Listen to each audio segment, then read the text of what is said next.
creepy and pedophilic. Yeah. Yeah, it definitely was. I didn't realize at the time, but And we're totally live. excellent. We did that on purpose. We're talking about fun stuff. Yeah. So hello everyone. Welcome to the Initiative Order and welcome to Vault. This is a Fallout TTRPG set in the Texas Commonwealth in 2177 using the 2D20 system by Modifius. So if you're interested in that and playing in the Wasteland with your friends, go check them out and then you can get it. My name is April Hill. I am the overseer for this campaign. Before we jump into tonight's so lovely, tasty game, I'm super excited about tonight. Let's go ahead and meet our one. Well, no, we'll do our announcements real quick. We want to thank our sponsors, of course, Session Zero Clothing, whose store is now fully stocked, and you're going to want to go get that cute little baby owl bear holding a D20 shirt. It's so cute. It's super cute. I love that shirt, and it's one of the ones from them I don't have yet. But so Session Zero Clothing, they make D&D inspired streetwear, and you can use the code ORDER at checkout for 15% off. And Norse Foundry, they make artisan dice, and you can use the code TIO15 at checkout for 15% off. Roaming Player Gear, where you can use the code Carnaby20 for 20% off the Dice Tower Dice Tray Combo Set. Excellent, by our amazing Ray, got DM. We also have Mithril Armory, of course, who sponsored the game that Alicia's in. It's going to be playing against Deborah Ann Wall on Wednesday, so you're going to want to check that out, but they are sponsors for them as well. But they make beautiful dice. They make this really cool tenhedral dice that you can fold. It's a foldable metal dice puzzle. And they also make really cool D&D inspired streetwear. And last but not least, of course, we've got Umbral Oculus. Taryn, go ahead. I believe you have new stuff in the store. Tell us a little bit about the sponsorship from Umbral Oculus. So yeah, Umbral Oculus officially has a shop update today. I think at this point I have about 15 sets left and about 10 singles remaining. Fun update. In fact, though, you can use code INITIATIVE. You can apply that discount code at checkout for 10% off all full sets of dice. So definitely give that a look-see. And of course, in the future, I'll be doing monthly giveaways for the Initiative Order, sponsored by Umbral Oculus. So pay attention to the socials and follow for your chance to win free dice things, because there's never enough dice ever. And they're so shiny and like perfectly shaped and so uniquely shaped. She makes really cool shapes and designs and colors. They're like beautiful and perfect. So these ones are all named after Strixhaven things because I just got that book. So you're all welcome. Love that. So awesome. All right. And if you enjoy watching all of the content that we create on the Initiative Order, we do appreciate bits and subs. So that's where that goes, to creating wonderful content on this channel. And we also use that money at the when it builds up to donate to wonderful causes that are important to our community. And if you want to direct myself and the players directly, you can use our Ko-Fi link down below to tip us, and we appreciate it. I love you guys. All right, so let's go ahead and meet our wonderful players. We have Ash. She's back tonight. Ash. Woo! Ready to smash and dash. What's happening, everybody? I am Utahime. I'm a cosplayer and streamer and TTRPG performer. You can find me on social media at Utahime Cosplay, and that's Facebook, Instagram, here on Twitch, where I promise I'm going to try to get back to streaming on my own channel, not just being on everybody else's. And also, you can find me at Brianna DaCosta on Twitter, and I've been making some recent appearances at some of the events that have been open. Anime Los Angeles was my recent event, but hope to see you guys when it's safe at the next one. But yes, you can find me tomorrow at 5 p.m. Pacific time on the Red Hair Inn for Ecrium Expeditions, where there's some other cast members here who are also a part of that. I play a half sea elf, half halfling. You try to wrap your brain around that one. Peace Domain Cleric. She is a sweet little cinnamon roll, and I love her. The fact that the juxtaposition between Ash and her are absolutely ridiculous. So if you want to see that, please tune in tomorrow. And then every other Wednesday, you can catch me on that_D'Angelo's channel for TAR. It's political intrigue, D&D, lots of fun, spicy moments. So definitely check it out. I play a paladin. Oath of Vengeance on that one. Dia Guha, one of my favorite characters. I'm glad I could bring her back, so definitely check that out as well.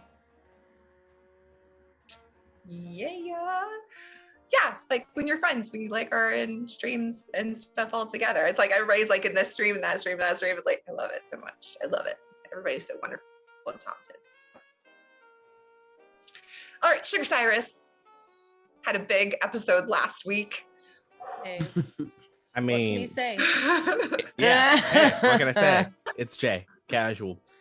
You can find me on all social media at just2casual. You can also find me on Twitch at Casual Creativity, where I'm finally doing the streaming again. The holiday break is over and we're getting back to business with some awesome stuff coming up with my own content, including my own TTRPG, Deep Breath, the old world magic meets the new world technology, inspired by anime in the urban fantasy setting. All information on that's on my social media at Deep Breath RPG and our website, deepbreathrpg.com. That's DEEP, bread, THRPG.com. And more importantly, I'm Sugar Cyrus, the rock star ghoul that everyone's falling in love with one at a time, piece by piece. It's unavoidable, and let you know, that is how the world truly ends, and the greatest experience dedicated to the shrine of Cyrus. What have I done? See, now, but at least now you understand why I was like, have you watched Firefly? Yeah, because the Jane Cobb episode. Yep, exactly. When I saw the statue, I was like, oh no, no bueno. It was light, loosely on the Jane Cobb episode. Yeah. All right, Peggy Sue. Howdy. Everybody, Taryn. Also known as Valrook, and yes, if you meet me in person, I do say howdy. I am a generally creative human and TTRPG performer, as well as a dice maker under the moniker of Umbraloculus Dice, UO_dice on the Instagram. That's kind of what I'm doing. I'm also in the process of moving, so I'm a little silent on the socials right now, but it's all coming back because I'm working on my TTRPG. I got really cool projects coming up on the initiative order. Far Realms, our Cult Divinity Lost Homebrew campaign, will be returning next month for the next installment, where I terrify my best friends and unravel their idea of reality. Every other Tuesday, I'm over at the Red Hair Inn playing a hexblood druid, and she's also a cinnamon roll, and she does not understand why anything is the way that it is. And she's a super sweetheart with a dark side, and I can't wait to reveal more of that. And then, coming later this year, I've got really awesome projects in the works.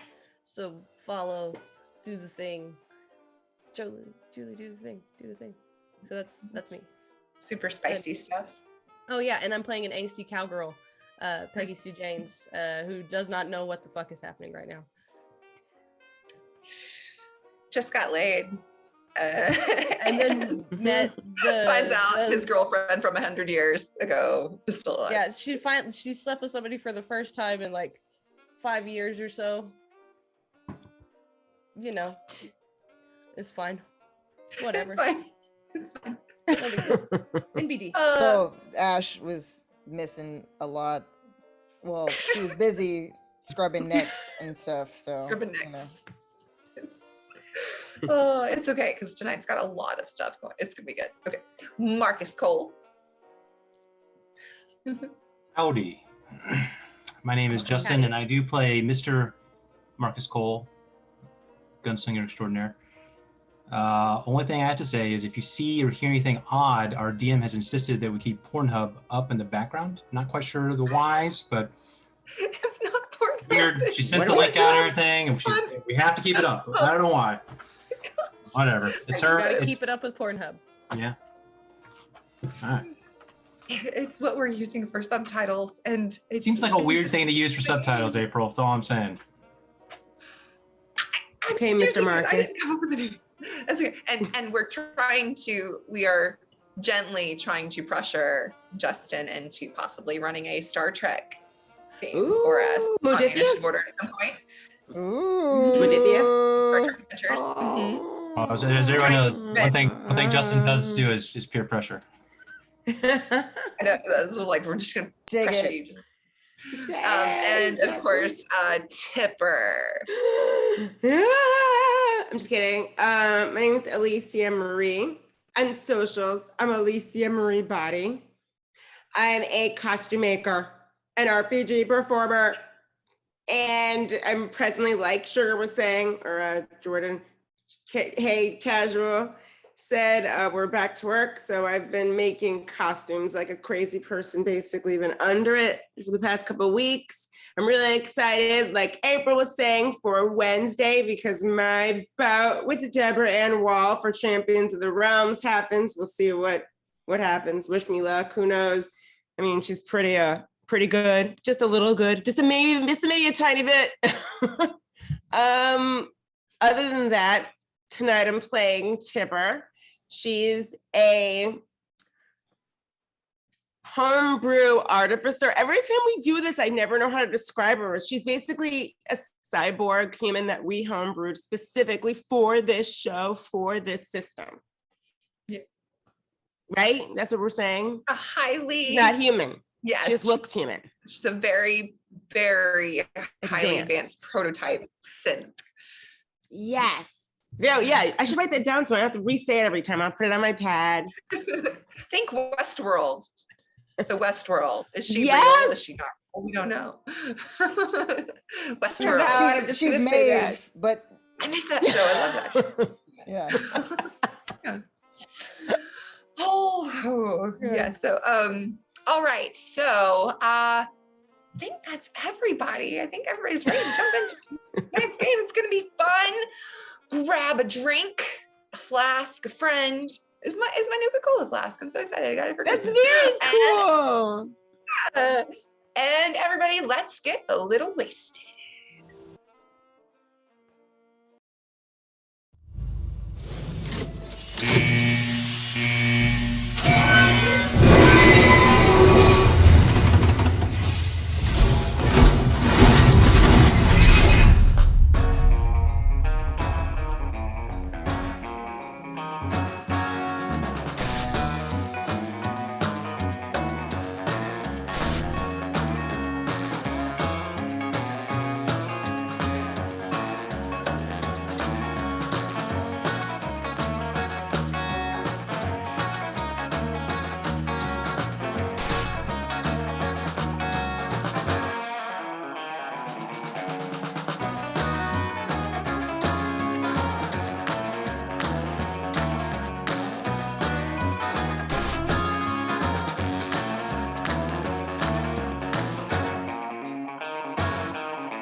Really struggled with that pineapple, but we got it out. And Well, at least I'm out of that's- blood. It makes ass chaps easier that way. It does. Pineapples, though. See, Pornhub has Belong many on uses. everything, especially. And assless chaps. Yep, apparently. Okay, and we're back. Yeah, so welcome back. All right. So last week on Vault, it was a very interesting episode. So last week, our wastelanders had just left to head towards Dallas to find Charlie.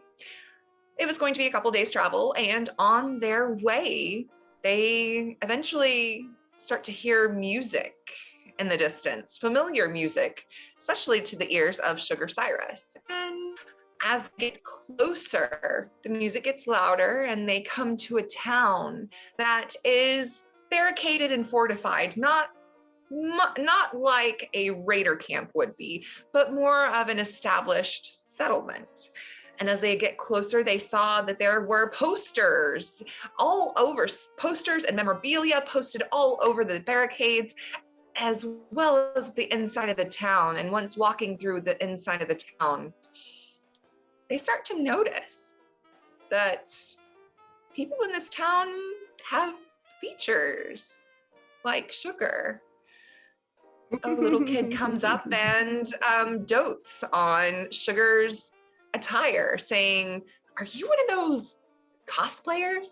Because you look really good. You look just like this lead singer." And before you is a huge statue that they have created in honor of the paper mache heart band. The kid goes and gets Ashley, Sugar's former love from 100 years ago. Hasn't seen her in ages. Words escape them both. They are both in shock.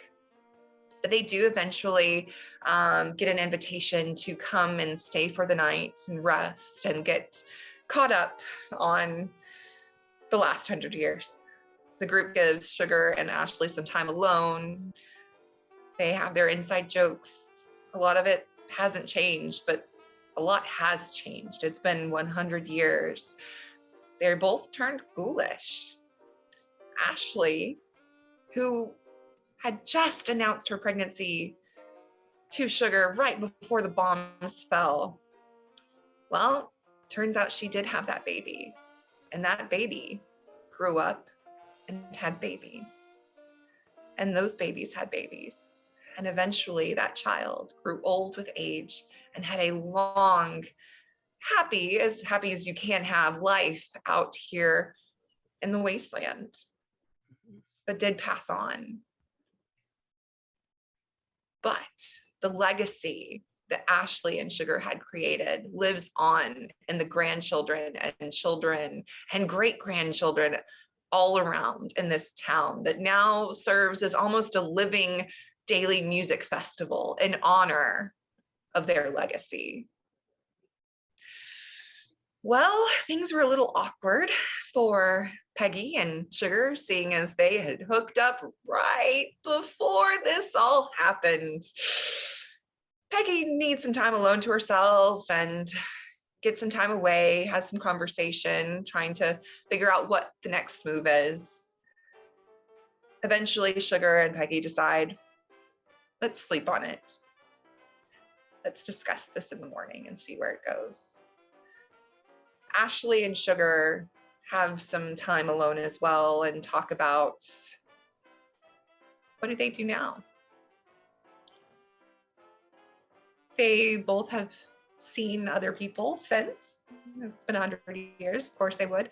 And in fact, turns out Ashley was seeing something then.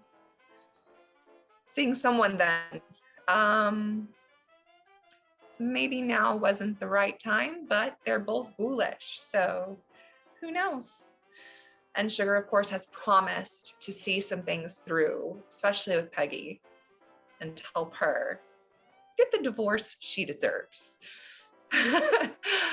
And before the night ends, Sugar goes out in the square and starts playing a tune and gets Ashley to pick up her bass guitar, and she starts playing with him. And eventually the whole town, the whole settlement comes alive. People start coming out on their porches in the middle of this cool night air, and they bring out their instruments and they all start to play as one together. And that's, and then eventually the night wears on and you all head to bed, turn in, and get some much needed rest before the day's travel ahead. What would y'all like to do? Is there anything anybody wanted to do in the night or in the morning? Peggy is staying real low key. Just kind of hanging back a little bit and like purposely like staying within range of everybody, but is like trying to like let things flow as like trying to like it's if you're paying attention to Peggy, like anybody that has come to know Peggy at this point is well aware that she is trying to stay low key and is trying to stay out of the way. But that is what she does throughout the night. She definitely enjoys the music, and like you definitely like if any familiar songs are played from the oldies but goodies, she is definitely singing along because she again grew up with that album until her sisters played frisbee with it. So yeah. Ash would approach Marcus in the evening. Listen, I feel a little bad about You mean knocking me unconscious and then writing obscene things all over that me? wasn't me. You already know who that was, but I do feel bad about the excessive force. I can't control. But to try to make it right, maybe you could show me how to wash some hair. Well, I mean, I would just accept your apology because I think that's mighty big of you to do that. But I could certainly do that. Although we had to use most of the soap to get the obscene marks off my skin. But I'm sure we can find something to. You can say penis. That'll make do. Shut up, Peggy. Peggy is like low key sitting in the back, like just kind of like. Well, I mean, I don't have a lot of hair. Your hair is long and luscious. I know. Yeah, so. Mine's longer. I don't know how this works. Are you trying to? Do you offer to wash my hair before? I don't know if that makes you feel better about things and whatever. I don't know if it makes me feel better, but if it makes you feel better, I wash your hair and then you see how it's done, and then you could do the same. All right, but let's try to do it somewhere away from here, because I swear, if I hear anything from Peggy's lips about this, I imagine you would if she knew. She's a little bit of a big mouth. There would be a private washroom in Ashley's house. There would also be a water pump on the outside. And there are several water pumps around the settlement. Now, let me be real clear to you two. Yes, I've been eavesdropping. No, I ain't gonna say nothing because y'all have done me a solid in not saying a damn thing either. Fantastic. Okay. No, I ain't want to keep. I ain't want to keep. You know, Peggy, that's nice. That's 2 solids you done me. You also didn't murder any children-like creatures here. I got to thank you for that. And I didn't thank you before, but I'll thank you now for not doing that again. Yeah, that was an Wasn't ordeal. me anyways, but okay. It was interesting, to say the least. I didn't do that, but okay. Sure. Paterfamilias. You know what? Yep. Let's just y'all agree to not say. Pinkies. What happened? All y'all, right, come here. yeah, Pinkies. Yeah, give me your damn pinkies. Yeah. Okay. We're gonna shut That up is my a mouth, big right? fucking pinky. Well, I mean, there's a lot of things big about me, but we won't go there. Anyway. Okay, I got questions at some point whenever you're. No, this conversation ends here.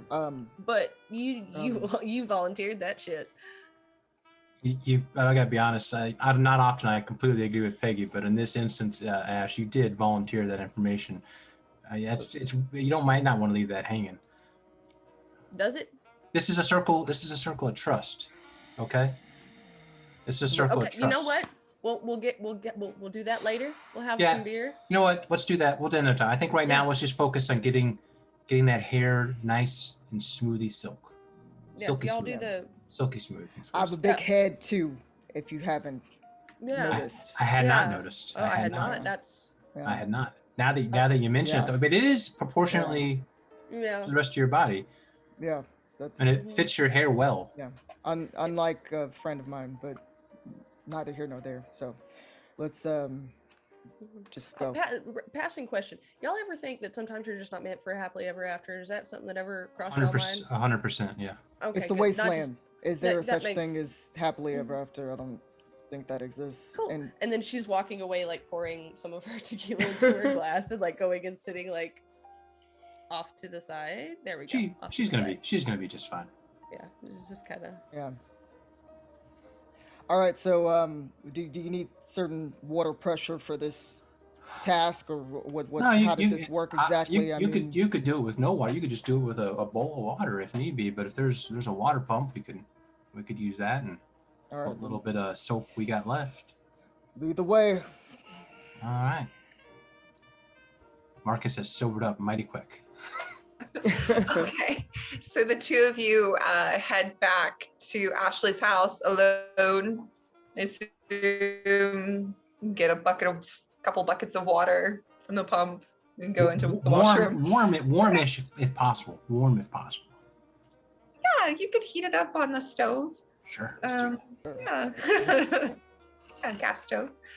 Sure. And of course, Sugar and Ashley are playing, having a little impromptu concert. Peggy's sulking a little bit. Tipper, what would you be doing? Marcus and Ash are sneaking off to go wash hair. Wash hair. Maybe it is wash hair. I don't know. I don't know why it's just washing hair. It's just washing hair. Yeah. I have a big head, among many things. Many things. Big eyes. So is Tipper enjoying the music, or is there anything in particular you would be doing? Okay, so right now, this is during the music, or is it after the music, or is it like the music is wrapped up and everyone's going back to their huts or whatever? I think that they were, this was during the music when everybody was kind of still busy. So during the music. Okay. Well, yeah, I mean, Tipper was just basically, I mean, she enjoys meeting new people. And I mean, it's part of her programming to want to be around new people, because when she's around new people, she learns new things, new ways of speaking. You know, the music is really good for her positronic brain and everything. We were actually privy to the whole conversation between Ashley and Sugar, you know? So in her head, she just surprised that that Sugar's gonna leave here, but also like really happy, because she was in her head as soon as we met Ashley and we bumped into Sugar Town. In her brain, she's thinking, this is it. He's gonna stay here, and we've lost someone else. Because along the way, she feels like we've lost people. So, she likes to think herself. She's thinking to herself, Sugar's gonna come with us. And, even though this place is amazing and it's obvious that he's found something that was sort of missing inside of him, we're still our little mini family. So she's just, I guess, sitting outside, but like sort of happy listening to whatever's left of the music and stuff. Yeah. Okay. All right. So after some interesting hair washing and sleeping arrangements, eventually everyone does head to bed, be it in Ashley's house or finding somewhere else to sleep. One thing. Yes. After the hair washing has been completed, Marcus will ask Ash, there's one other thing that you might get a kick out of it as well, but perhaps when Peggy goes to sleep, we could take this bowl of water, warm water, take it over to where she's sleeping and put her hand in it. And just let nature take its course. I don't know if I'm understanding your train of thought here. So. Just go with me on this. She put penises all over my body. Mm-hmm. Now, if she had asked, that might have been something I had been okay with, but she didn't. This sounds like a you and her issue. I already basically made up for my knocking you out by excessive force. You did. I thought I'd include you. You see, actually, the hair washing wasn't that bad. I thought it was gonna be weirder than it was. You can make it as weird as you want, but yeah. I think wash should usually be kind of low key. Just don't tell anybody how brown the water was when my hair was washed. I mean, No need. you know, No, yeah. It's everyone's first time is a little different. I thought that was normal, and then you said that it wasn't. So well, not it's normal is an abstract term, especially when someone's doing it for the first time. So everyone's experience is going to be different. Okay. Yeah. Got it. Yeah. So I'm on my own for the. Yeah, pretty much. Yeah. Gotcha. I don't Okay. want any part of that. That makes sense. That makes sense. I don't need her trying to shoot at my feet, because then I would have to crush her, and I'm not. I gotta think it's her way of showing affection, because she's just she's a emotionally stunted individual. Well. Or she's just an incredibly violent person. I mean, the wasteland will do it to you. I mean, I'm not one to talk. I've crushed skulls with my bare hands and my thighs. So, I mean, I can attest. It's all relative. Yeah, for sure. Yeah. So, can't talk about violence in any shape or fashion, because. Well, you definitely can. I mean, that was my life for a while. So. Yeah. Okay. Well, I wanted to throw it out there. It seemed like you might be getting in on some of the practical jokes and all that, but apparently it's only when rendering me unconscious. That's okay. I try to, because the moment you start that, I'm not trying to have people prank me, because that could mean death for the other person. I don't know that anyone would actually prank you, Ash, because I think they would be aware of the fact that your prank back would be to get their death, and I don't think that's fully understanding what a prank is, but they realize that. I think they know you well enough to know that, so I don't think anyone would prank you. That's good to know. But I'd like to keep it that way, just sure, because you don't want to be put to test. You don't want to have to kill them. I get it. I mean, you guys have grown on me and like fungus, But this is a low-key joke. It's not like I'm going to unload her gun, so the next time she gets in a fight, she finds that her gun is empty. I mean, I'm not going to do something, weird like that. But, or make it to where her gun doesn't fire. I'm not going to do something weird. Just don't get yourself killed. That's not my goal. Yeah, just be careful what other pranks you're trying to pull. I'm just gonna. That's my. Well, advice. No, I take that advice to heart. It's just you apologized. Yeah. Peggy has not, and so she doesn't want to apologize. This would be a form of apology. Again, this doesn't concern me. Just make sure that it's clear, and that because I don't want to have to end someone's life unnecessarily. I understand that. Yeah. Okay. Yeah.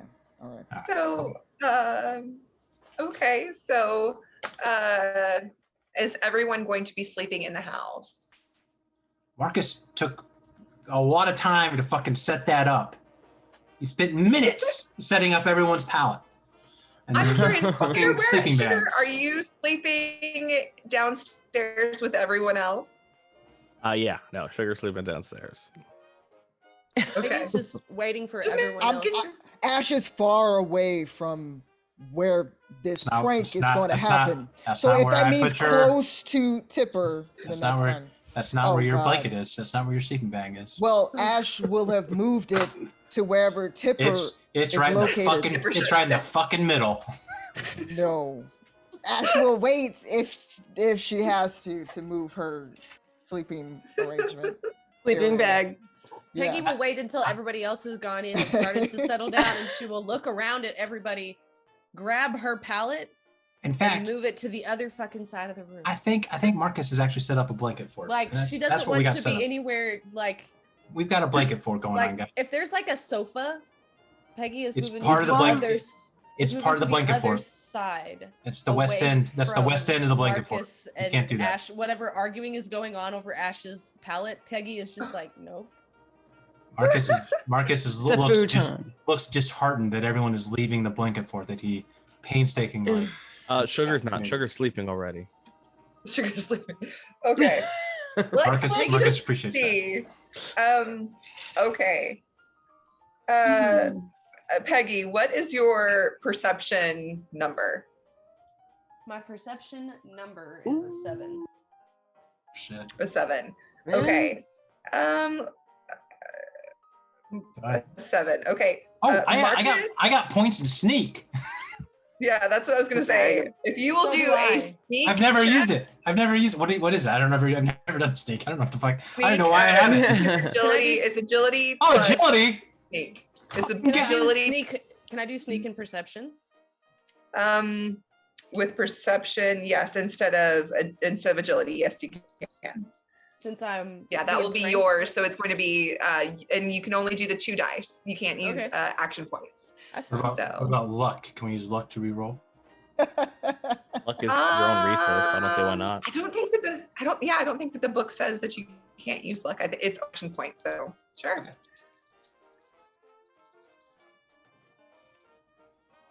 Oh Okay. gosh. I got 2 successes. I got 4 of them. One of them's a natural 1. I'm gonna use a luck It's a point. tag skill, I'm baby. gonna use a luck point to re-roll one of these bad boys. You gotta Oh my get God. 4, motherfucker. Overseer, I would like to point out that this was not my idea. In the slightest. Sugar is sleeping. That's good.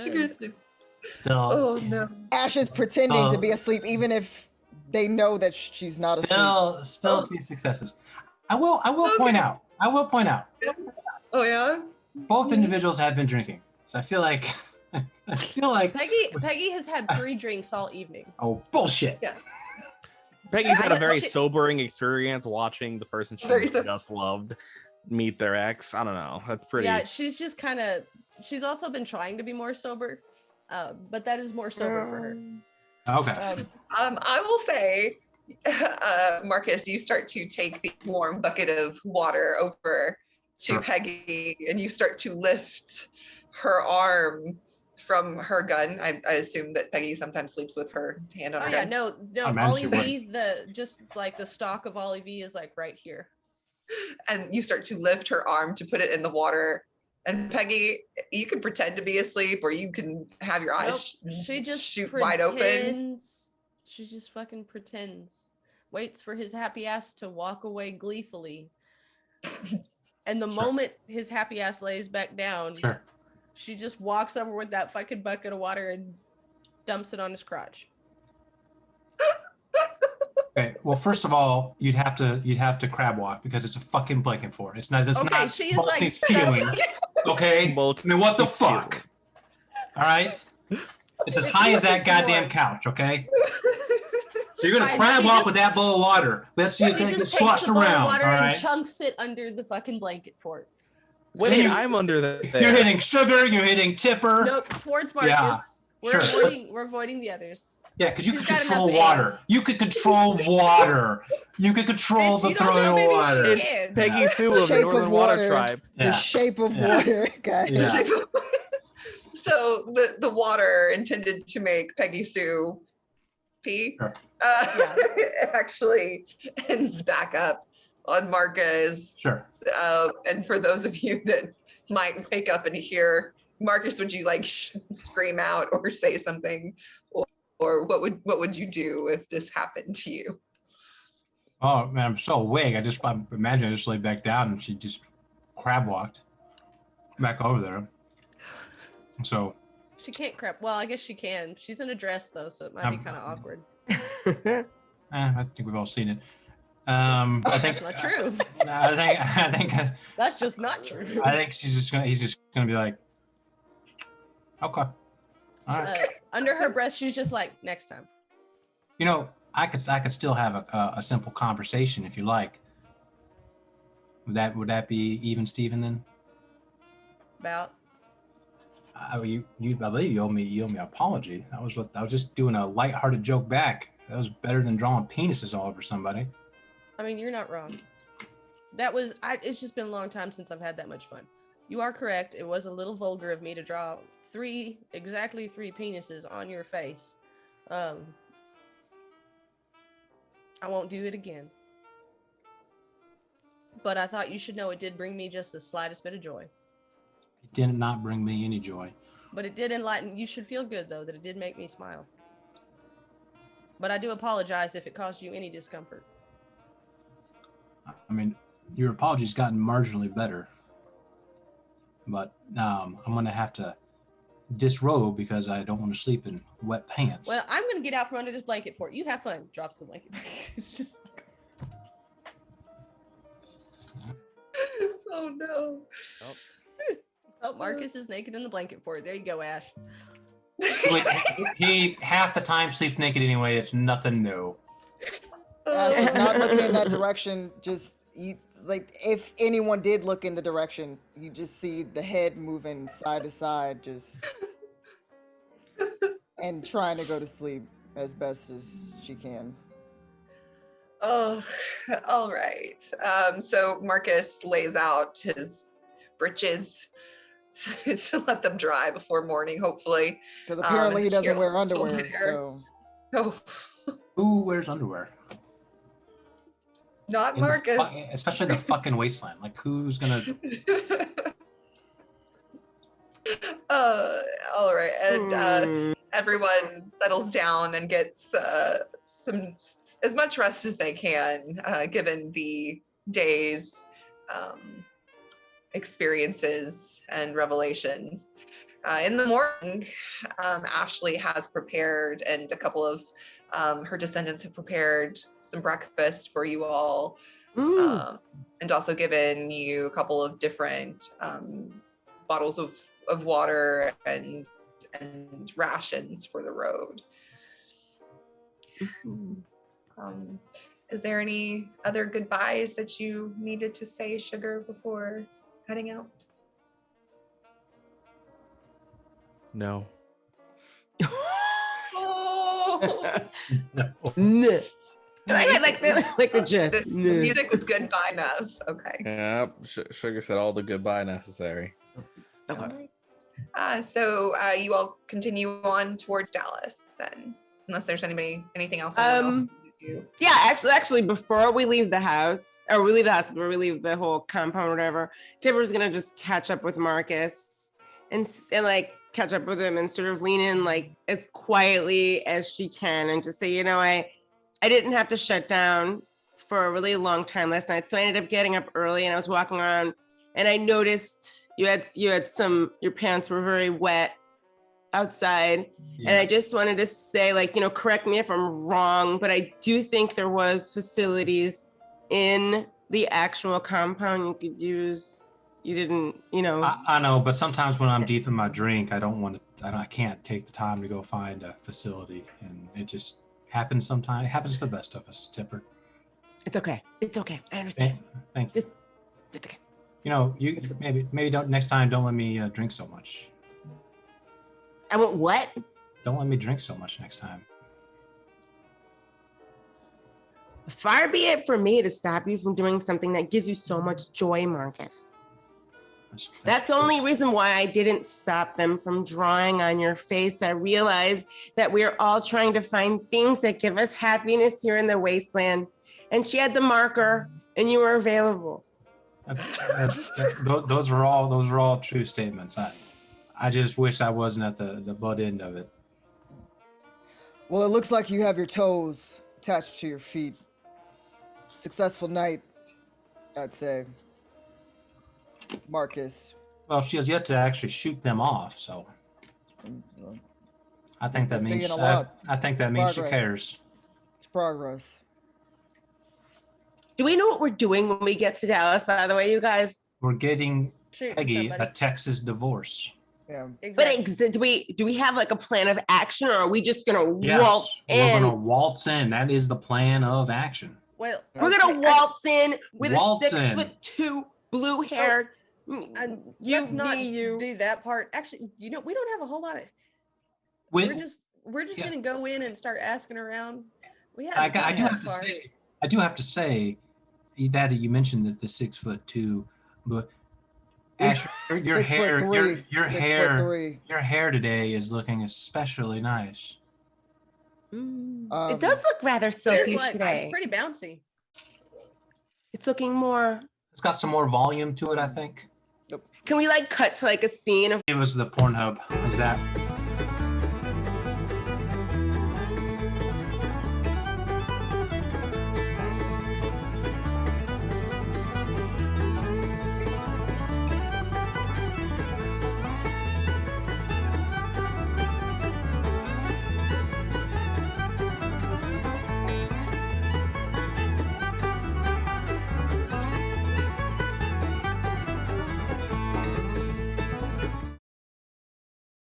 beers. That's everybody she's knows gotta that. I do watched Scott something. Pilgrim. I know how that goes. Okay. I've pretty much changed my hair that regularly. They're right doing now. a cartoon. Oh, we're live. anime I of it think now. we're live. Really? We're back. Yeah, just Yes, we are announced. live. I'm looking forward to it. I love the original stuff on it. Okay. All right. So yes, Ash's luscious locks crashed the internet. I don't know. Yes. Ash crashed the They internet. couldn't obviously. handle her big Oh. sexy Yeah, deliciousness. So the that's thighs what and the happened. hair couldn't handle it all together. Too much. Too much. All right. So yes, you all notice the beautiful bouncing sheen of Ash's hair as you continue along down the road. And Tipper has asked what the plan is. I don't see. Let me tell you something. I predict there will be no problems whatsoever. I agree with Tipper. So far, our waltzing in plan has worked every single time. Mhm. I let me make okay. Tipper has brought to a really good point to the table before.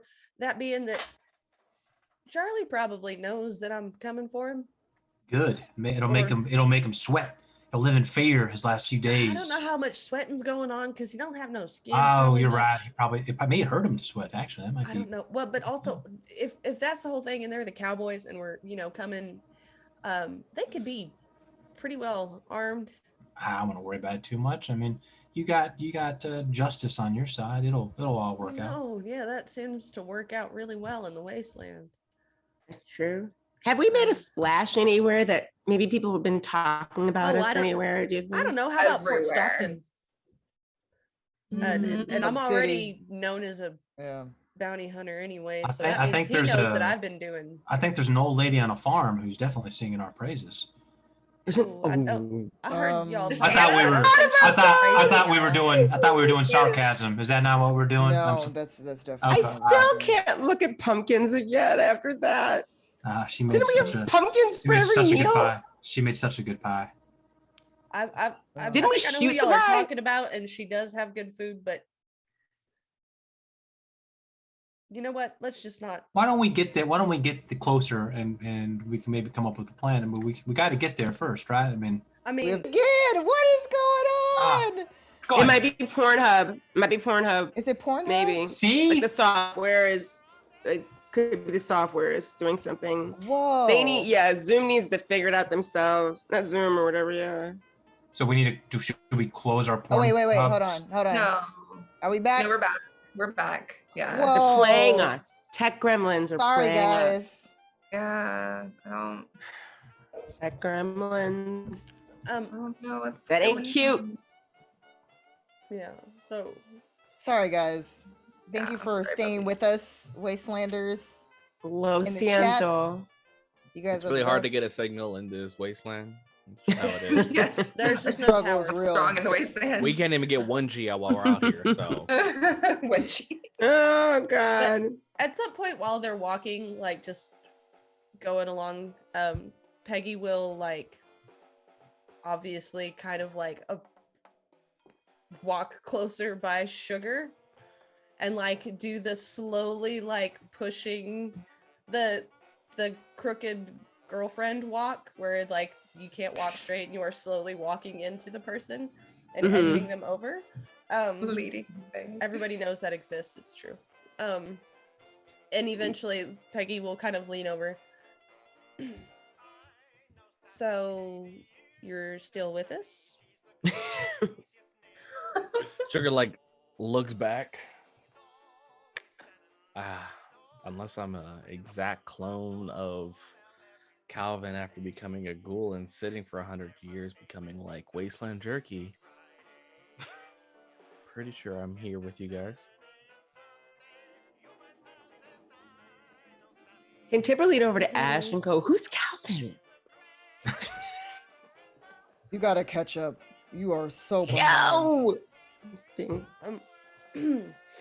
Are you sure?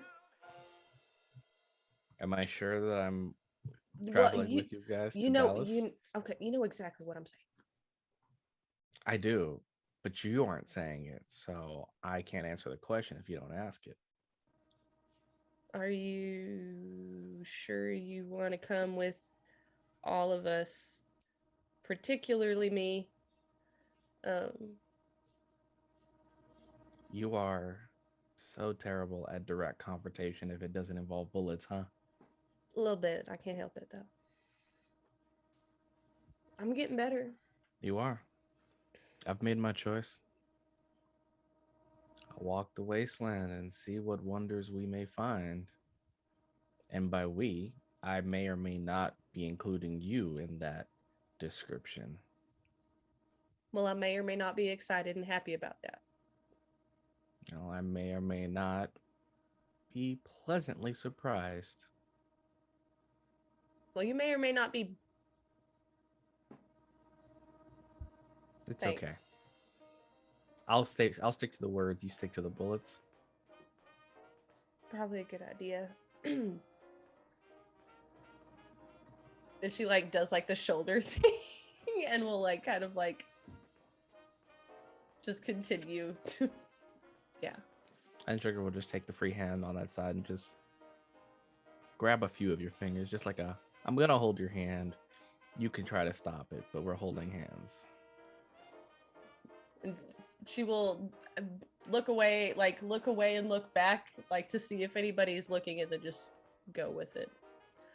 Is anybody looking? Yeah, Ash is just Oh yeah, like, 100%. but Ash has no expression. Like, Ash has no expression, her usual deadpan, just like she doesn't care. So it's basically that's all you see. It's normal Ash expression.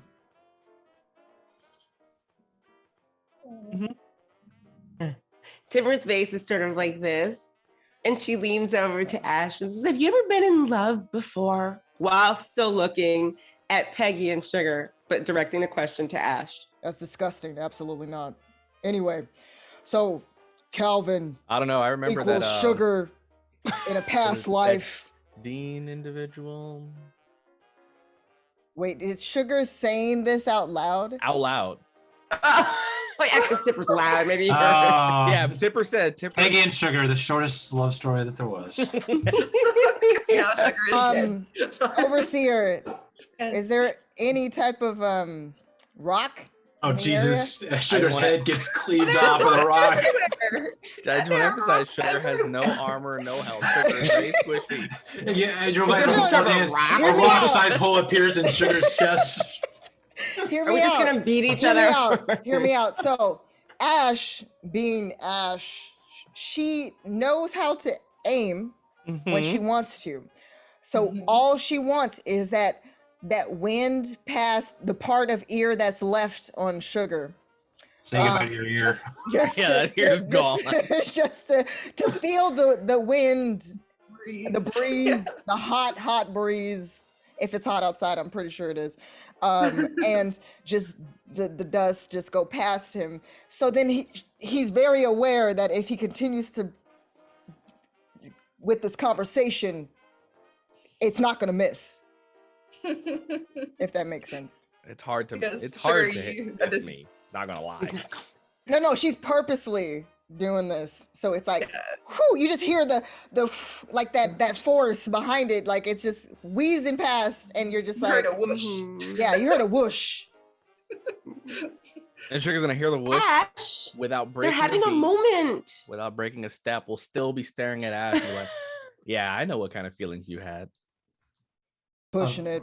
Well, Tipper, Pushing it. Sugar is currently in the process of violating a number of Ash's rules, and Ash is letting him I know might have to that won't enact stand. those rules once again soon. You guys are pushing me to the brink, but we'll let it pass for now.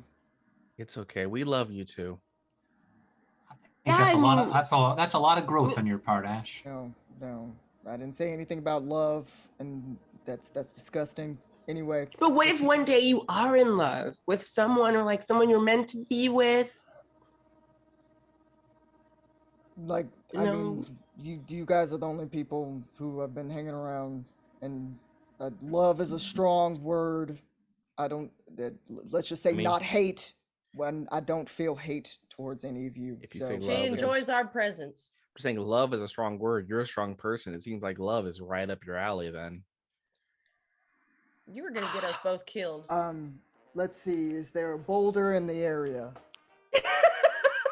And then like That's a Ash is nice boulder. gonna just say that, but It's Ash you. Ash isn't really looking for a boulder.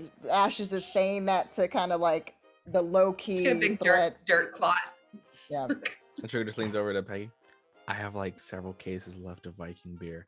It will hold me over for a few weeks. The hell does all that shit fit in that guitar case? If I explained it to you, you wouldn't believe me. Probably not. The guitar case of holding in the wasteland.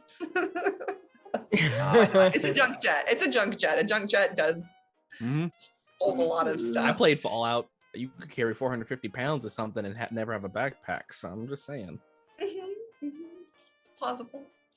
Okay. Is there anything other discussions you would have on your trek toward Dallas?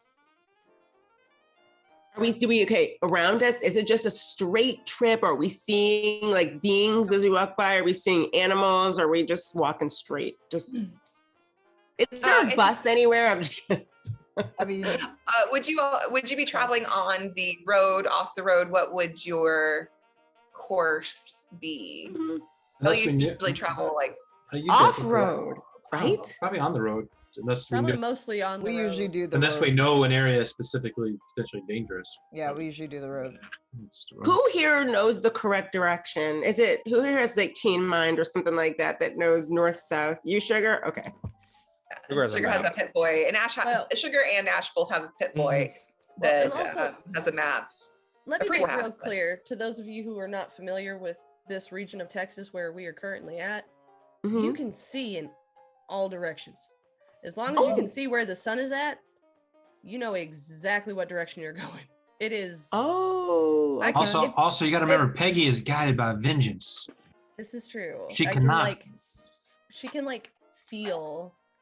She Just can close her the eyes and she will range. know which way to go. Yeah. But really, if it's clear enough in parts of where we're at, you can see the Rockies. Oh wow! So you could literally just eye someone and snipe them pretty easy, right? You Yeah, can see for miles. Okay. It would make some people uncomfortable for the absolute amounts of just feel. Are there any cars on the side of the road? You Oh don't throw yes, a car at me. definitely. When you as you get closer and closer to Dallas, the Lone Star City, you will notice that there are more and more abandoned and destroyed cars and vehicles and structures and dilapidated towns. There's just it's very desolate there. There's not a lot of people out here. You do see the occasional caravaner, but yes, you do pass by multiple just abandoned vehicles, I want pre-war to vehicles. look through some of the cars. I also would like to look through some of the cars. Okay. Is there anything in particular you are searching for? Scraps. Ash would be Mini looking nukes. for anything as far as, if there's any type of scraps of food, if there's any type of ammo for the people who are gun toting in our group, and anything that would be of use for basically where we're headed, pretty much. Well, since Ash is looking for stuff of use, I would be looking for liquor, Kim's, Accurate. really If that's any narcotics, I think, in general. So if Ash is looking for things that are useful, Mark is looking for liquor and chems. Sugar would like to find random useless objects. Like Okay. cheese.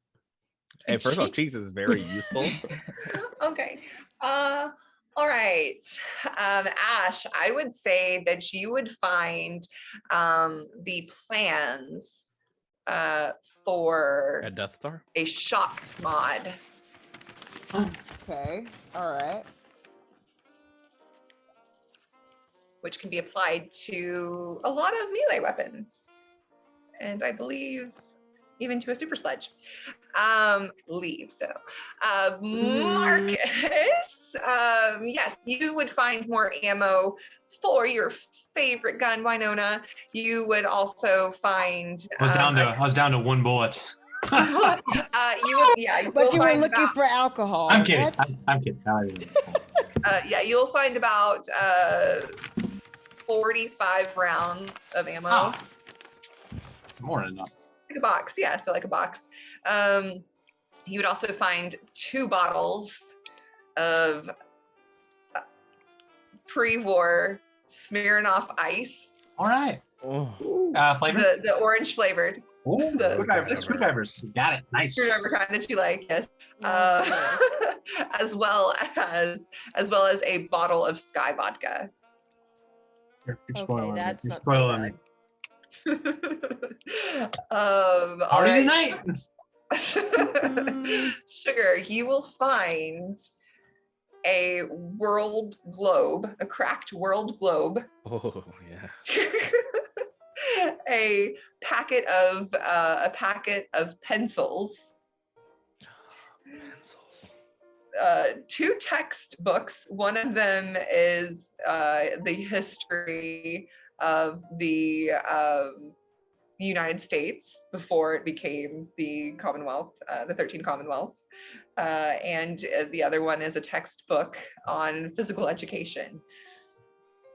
You know what? Paper is paper is paper. Mechanical pencils or like regular? They are regular pencils. They are number 2 pencils. Yes, wooden with the lead and everything, as well as a can of sardines. Ooh. Sugar is going to be binding some of those pencils together for no reason. It's amazing. Is there anything that Peggy or Tipper you are looking for?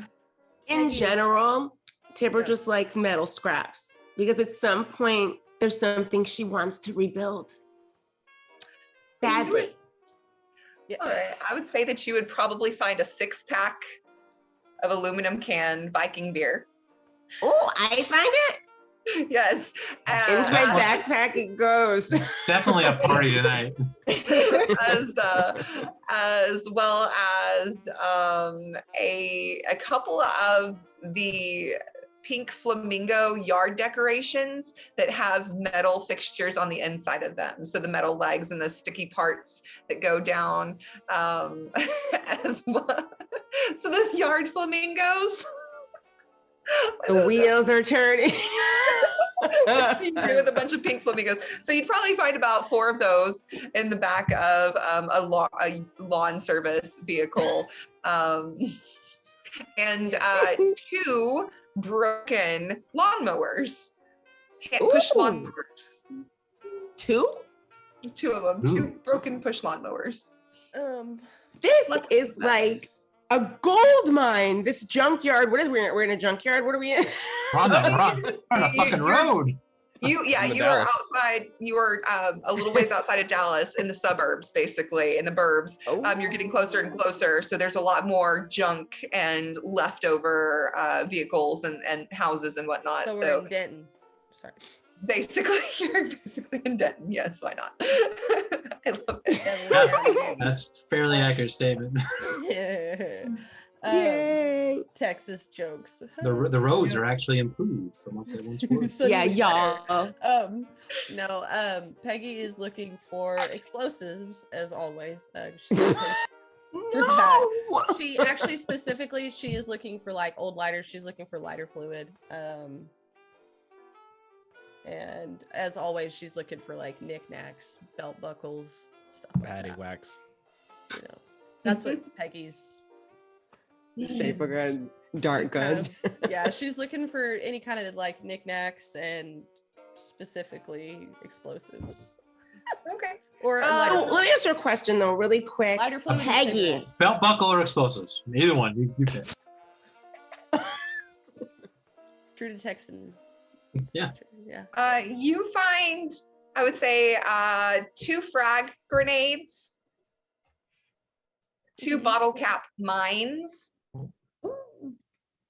and one of those Texas-sized Zippo lighters that is full of fuel.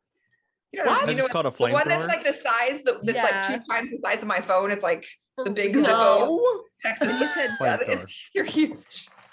Texas, man. What are you Tons of- doing? yeah. They don't know. We really fucking don't. So 2 of those frag grenades and then giant ass lighter, which Peggy is refilling her lighter and just stashing that one.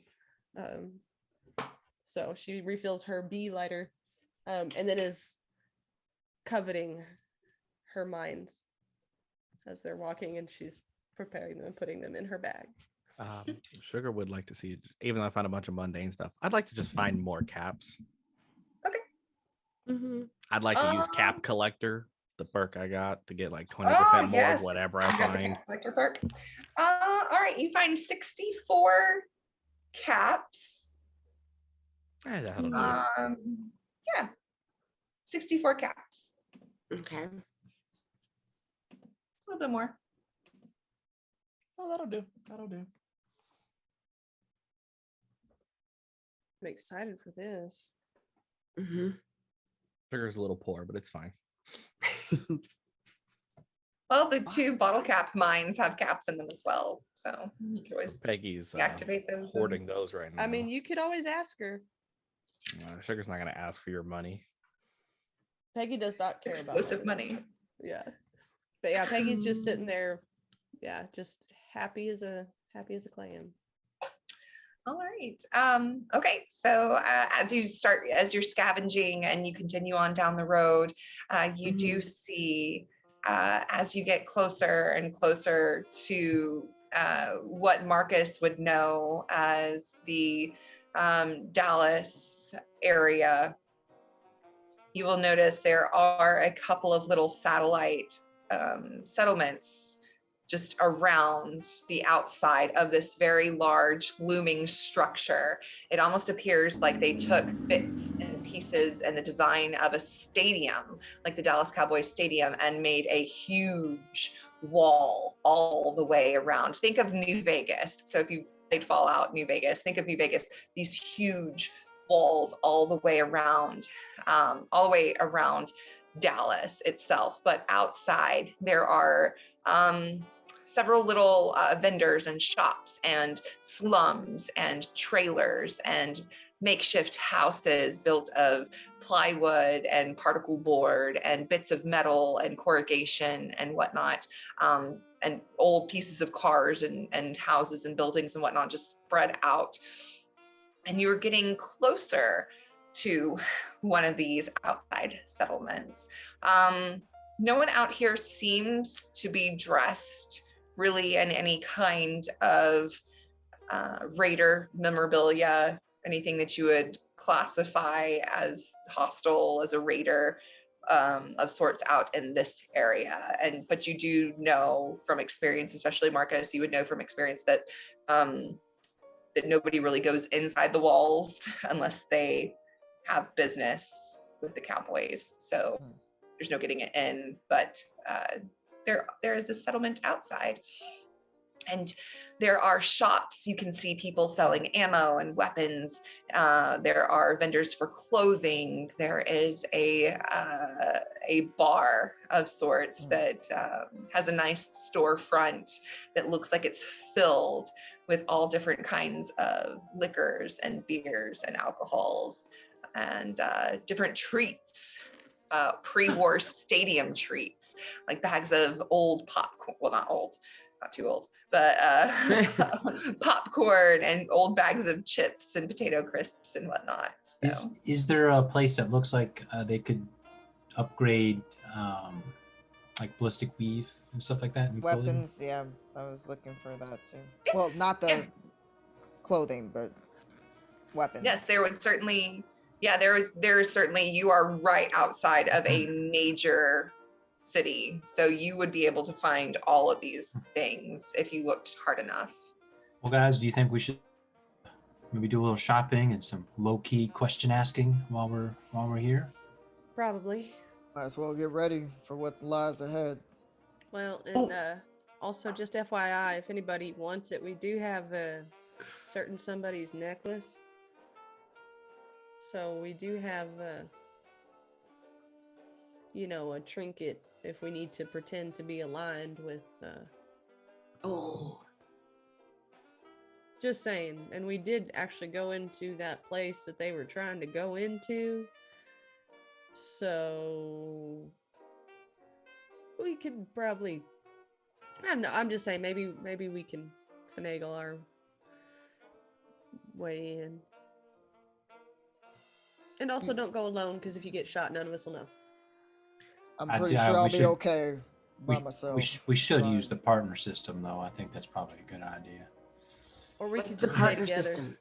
Well, you don't go alone. You go with a partner. We should just actually let's just stick together for this one, because you know, if they catch two of us by themselves and they're expecting us, actually, they're gonna kill us. Are we basically just gonna go to I think where Tipper's got in your head now. You're getting paranoid. Well, I mean, they are the cowboys, and they are. I mean, I've collected a couple bounties. I'm probably not real popular, around these parts. In fact, hang on just a second. You're worried. And she will just dip behind a car, and she's going to. You just see like the dress fly up, and like come back down, and she steps out, and she's like wearing like a flannel and some like old cut off like jorts, and like, yeah, she's just tucked away the dress. It's a little too iconic. I like this look better, personally. I don't know. I feel like these are a little short. What do you think? On you, they could be shorter.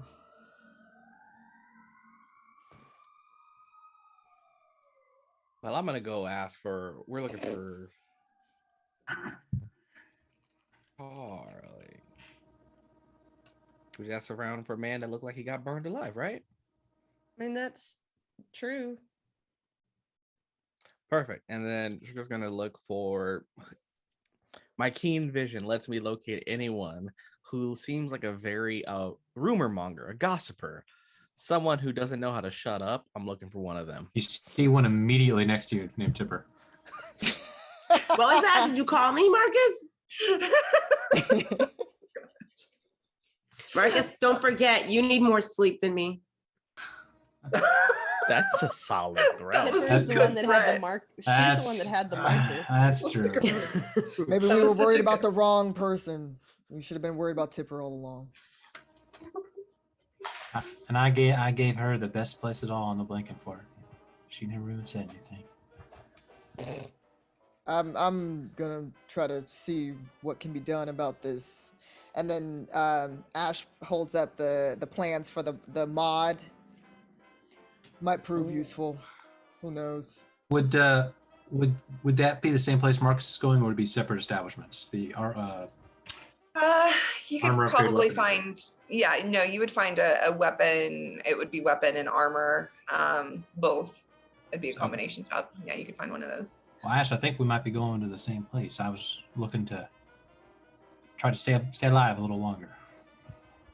Yeah, I'm just trying to do as much damage as possible, so if this proves useful, then I guess the bone crusher is going to be a little bit more than that. Well, So if mine proves truthful, I might not have to hide behind you quite as much. that'll be nice for a change. But I probably still will.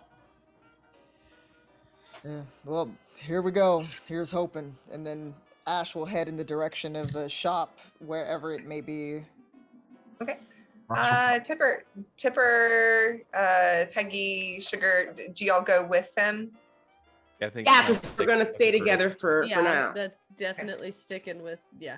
By the way, And I'm following their lead. I'm following Peggy's lead for now. Okay, and for Sugar, now. And Sugar, you were looking for somebody that looks like they Just- know. Who knows Somebody what that he looks like they know like? things, or anyone who just looks obnoxiously wealthy and rude about it, whichever happens first. Okay. Look in the mirror. You are in Dallas. Well, I'll just ask. I'll ask around. By the way, and so I don't have to sell everything I own. Does anyone have any extra capped? I'm not sure exactly That's true. what the cost is associated with what I'm looking for. What do you consider extra? Well, more than well, if I were to be presented with an amount by the shopkeep that was greater than I had, and you happen to have some that you did not necessarily need in the immediate future, I consider that extra. All right, I might have like a handful that I can spare. Okay. Hopefully, I won't need it. I'm just making sure in case I don't want to make a fool of myself when I get in there and start It's talking okay. price. I've learned you could do that regardless of help. Well, that's not untrue. That is unkind. So I got also a feel like I'm handful of good at caps intimidation. if I need to offer some caps to No, make sure you I don't like die. intimidation is the best form of negotiation. So I don't it usually often negotiate. is. I just kind of shoot first and ask questions later. I That think we also might works. we might just ask, use our words, see how that gets us. Yeah, and that's what intimidation is. You usually, well, no, when it comes to me, usually people are already scared. So then, But when it comes to me, they look Unfortunate. at me and I shoot them, and then I. So we're gonna have you two not engage in anything with anyone until we're done. Well, usually I'm trying to collect a bounty, so I see them, I take them, I go get my money, and that's how I could see that working for that. But what if you're just like ordering a drink? You shoot 'em? Oh no, then I've got my gun out all the time, and people don't tend to ask a whole lot of questions. They just kind of.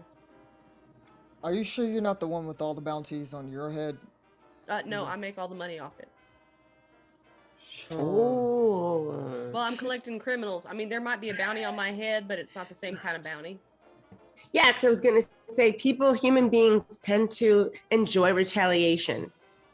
I have not been retaliated upon just yet.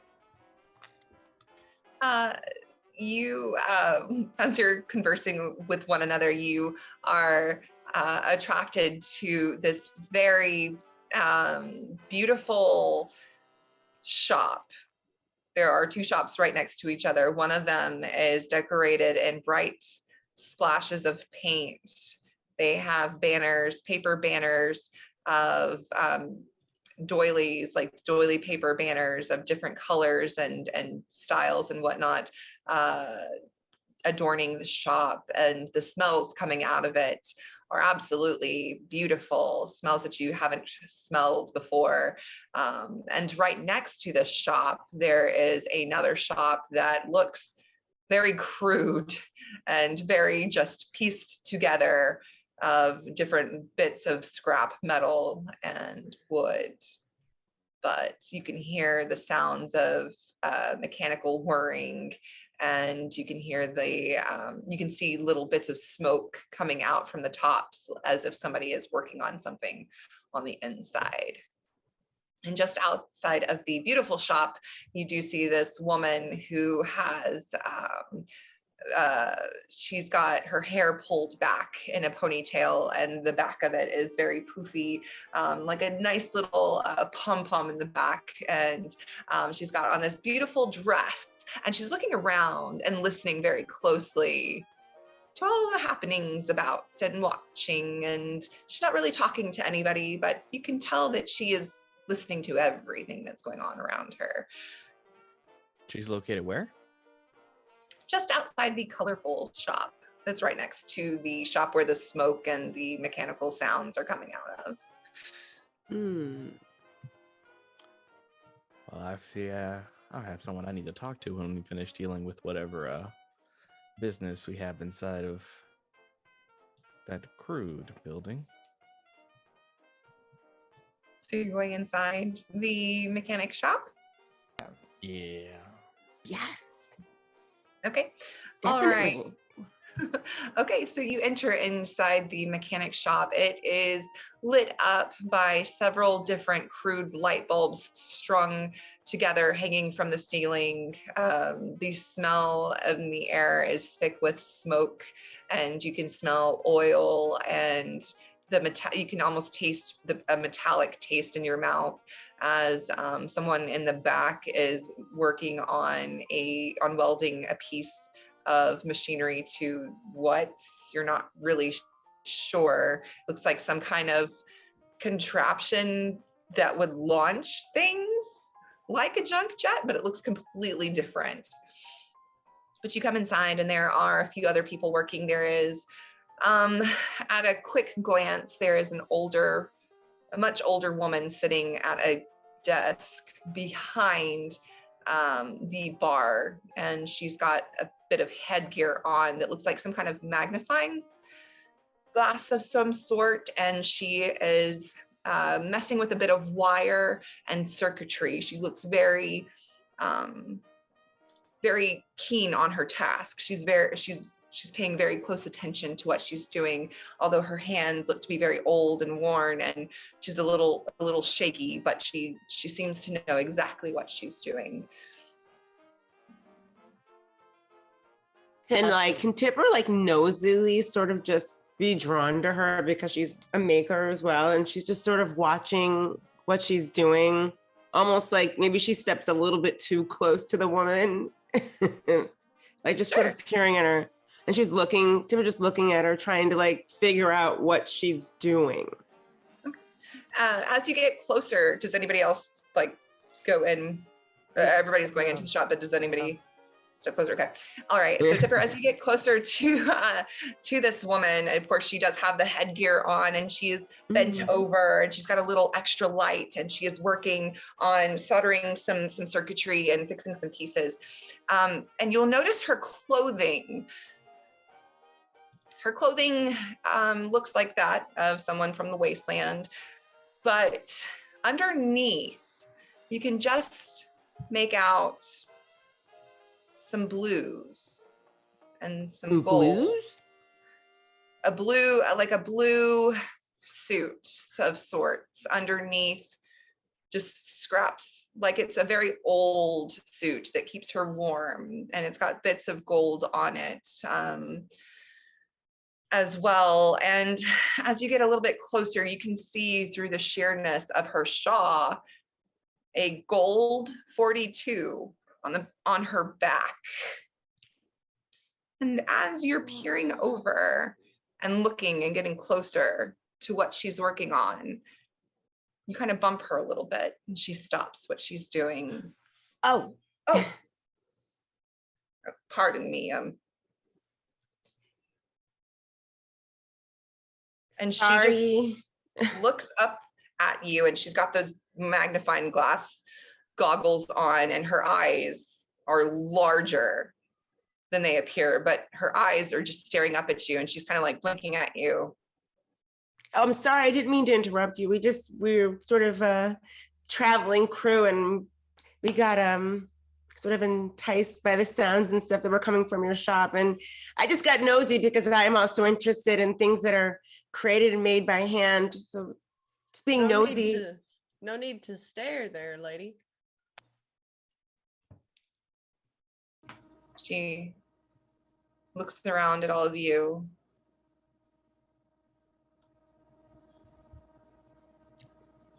We're not going to rob you or anything. She slowly takes off her goggles and puts them on her head.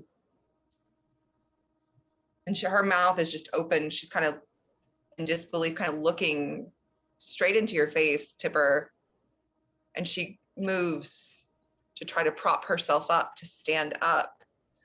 And slowly she takes a hand and puts it on the table and gets the energy and the strength to put herself upright. And she's quite a bit shorter than you, as she is older in her years, but she's looking at you straight in the face, searching your face for something. I'm Tipper. Nice to meet you. I'm sorry. I didn't mean to startle you. We're just here with my friends. We're sort of making closer, kind of flanking Tipper. And then also closely inspecting this old woman enough to where she will begin to notice the vault suit. How far is Marcus in there? That's a vault suit? I'm attached to Ash's hip. Yeah, so that means we are towards the back. So Ash is basically seeing stuff that's happening, but she's not close enough to see the details of anything else. Does Peggy make out the 42? Does Peggy? If you were as close as Tipper. Yeah, Peggy's standing right next to Tipper. Well, it's on her back now, and she has just stood up. Maybe you might have seen it, maybe not. But she's looking at you, and you put out your hand, and she kind of looks down at it. and looks back at you, and she takes Tipper your looks hand and she just squeezes it for a moment, like she's testing to see if you're really there. She's squeezing your hand. No offense, you look like you've seen a ghost. Can we help you? Sugar's now curious. We'll just now give the woman a full glance over. And she looks very old, very frail. Her hair is has a little bit of curl left into it, but it is very white and gray. It has just barely any color left in it. And there's something that looks oddly familiar about her, just very strangely familiar about her to you all. And she doesn't let go of your hand, Tipper. Tipper looks over at Peggy, like with a look of like, what the hell is going on here? Here, little old lady, what is use your words. You can't be. I must be dreaming. You talking about Tipper here? I'm dreaming. Right. No, she's here. She's standing right next to me. Want me to pinch you? You can pinch me. Do you need to sit down? I mean, do you have medication? Is there something? Do they know you're unaccompanied right now? I have a Viking beer in my bag. Well, you were holding out on me? Did you know that she had that? I did not. I wasn't aware, but apparently we're in the wrong shop because this old What? woman seems to be off her rocker. She starts to reach out her hand to touch your face, Tipper. Do you let her touch your face? At first she sort of pulls back a little bit, but this is a little old woman, so she just sort of stands there and lets her do it with like a, that sort of on guard sort of position, like, whoa, is everything okay with this little old lady? And she starts touching your face, just your cheek a little bit, the feeling of your face. Is this like a Dallas But Tipper's thinking maybe she knows I'm a robot. Like that's what Tipper's thinking. Not that I know. Does this individual look like Tipper, but like 100 years old? We're all having that question. Not really. Maybe a little bit. Years old. You see some similarities in it, but she holds your face. Mm-hmm. Mama? What? Mom? Why not? Mom? Oh, so this is what you guys. Okay, I've been through a lot in this world. What? Oh, Sugar Town. I know I don't have any children. She looked like your mom? My mom? Wait. No. Hey, ma'am, what does the back of your little jumpsuit here say? Oh, it's a vault suit. Yeah, I can tell. Now, do you mind telling me which number you got on the back there? Oh, it's the number that my mother. She was the overseer of the vault, and when she looks again at you, Tipper. She passed. She did, but what vault did she oversee? 42. What the hell? What? What was did you your just mother's say? name? Marcus. No. What? You might. Teresa Gill is my mother, and you look just like her. No, screw all that. What vault did you just say? 41. Wait a minute. No, honey, I came. I was after my mother passed. I took over the responsibilities of Vault 42 until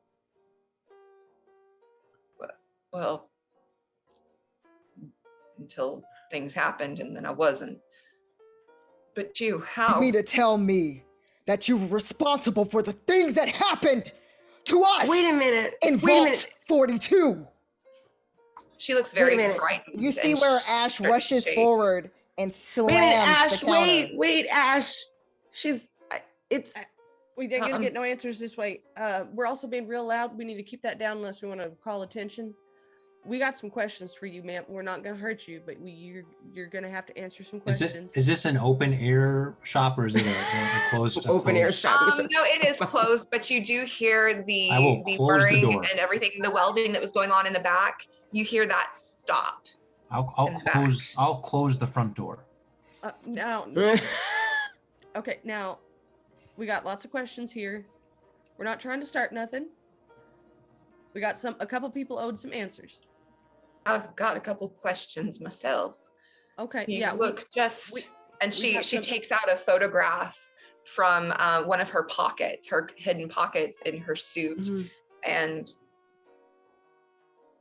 and she shows it to you, Tipper. Your What is in the eyes. picture? You see in the picture, it is a picture of Teresa Gill in her vault suit inside the vault. And she's holding a little baby girl. But she looks happy, very tired. But she's holding a little girl in her arms. And she shows you, look, your hair's a little different, and your eyes, something not quite right about them, but you look just like my mama. I'm sorry, your friend seems upset at me over something. Yeah, I'm pissed as hell. That's what I am. Do you know what happened in the vault after you lost?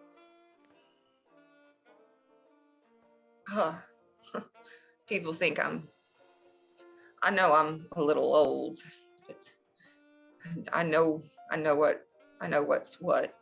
I know what happened. Everything was fine. My mom, I was asked about my dad. She always told me that he didn't make it. He was supposed to be in the vault with her, but she didn't know she was pregnant with me at the time, apparently. They were She was only a fine. couple of weeks along. They were fine. That's what you want to say about what happened in Vault 42? What we were put through every single day. It was our vault.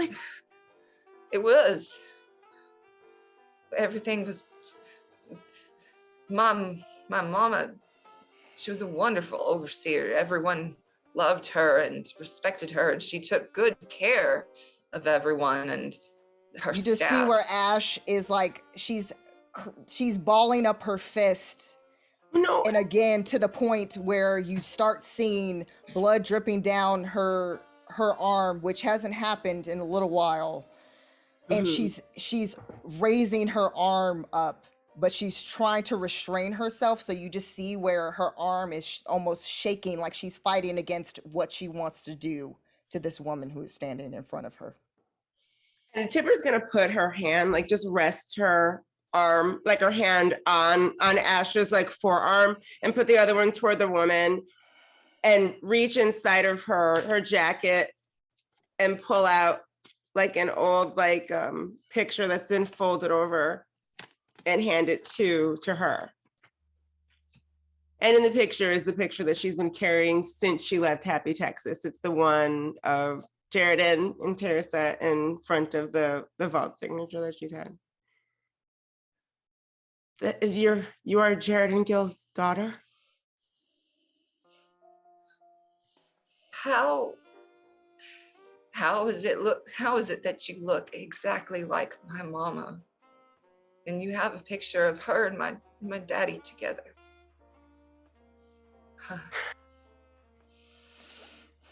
Your daddy created me after he lost your mother. He didn't know where she was taken or disappeared or didn't know what happened. And I was created, well, I found out after a while that I was created in her likeness. Take a So breath. Just a second, Ash. I'm Is there something near Ash that she can throw? There would be several different like screwdrivers and different Something large. She's gonna throw it against whatever is to the left of her. There would be some large chairs, even just not a soap, but like a little love seat of sorts. Yeah, she's going to pick it up and she's going to chuck it with all her, like, just, it's like one motion that basically just like where she unclenches her hand and she takes whatever is basically closest, which is, I'm assuming, the large, which is that love seat you described, and she throws it in the direction, almost not seeing who's in that direction, and to basically get this woman's attention. And is as this you some do that, kind of sick joke? And there is a man that emerges from the back. Hey, now what is going on in here? Are they messing with you? Who are you? It's a bunch of stories. You hang on just a second. He's got a shotgun out. We don't want no trouble. I don't know what coming in here. We don't. It's a little too late for that. It is a little temper. too late for that. Don't question. Don't do it. Just, you know what? Just hang out. Just keep that shotgun point on the ground, and let's all take a breath. If you're here to take our money, no. We don't care about your money. I can tell you that. We're not back. We're actually here to potentially. I don't give a damn about money. I want answers now. I think your friend here might want to supply the answers with our rather large friend is inquiring about. She's got some questions for you, ma'am. And I highly recommend you answer. What could you possibly want with little old Marie here? She ain't done nothing, harm nobody. Buddy, and that may be the case, but Sugar's gonna hit a very loud power chord since Sugar's prepping the guitar and amped up. Okay, this is getting nowhere, and it's very pointless. So let's take a step back, everyone. And I mean everyone. Ash, you won't get answers by yelling. This is the one time that yelling will get you nowhere. Ma'am, I am sorry. In your old age, I know there's a lot to deal with. Take a moment to breathe, sir. You would put away the shotgun because I promise you, if that shotgun comes anywhere near chest level, my friend here has a sledgehammer that will remove your head from your shoulders before you have a chance to blink. Now that that's all taken care of, let's take a moment to go over the details here. Vault 42 is a very big deal to a lot of people, and this is somewhat connected to Tipper, so this is where we're going to get done. Ma'am, if you would be so kind to help explain the details you know of Vault 42, especially since you talked about some point you leaving it. That'll get us the answers we need for you, Ash. And also, ma'am, if you could tell us as much as you know about your dad, because I believe Tipper here would love to know about her creator in some capacity. And sir, again, I said, put the shotgun down. What is your name? My name is Marie Gill. Marie. Wow. Didn't expect to bump into you in the wasteland. You have to forgive my friend, and she sort of gestures to Ash. Ash is a product of the vault. Of Vault 42, to be specific. So that's why we need you to answer some questions. How your good vault went to doing.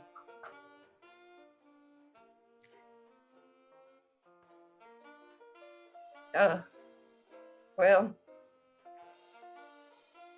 like I said, I'm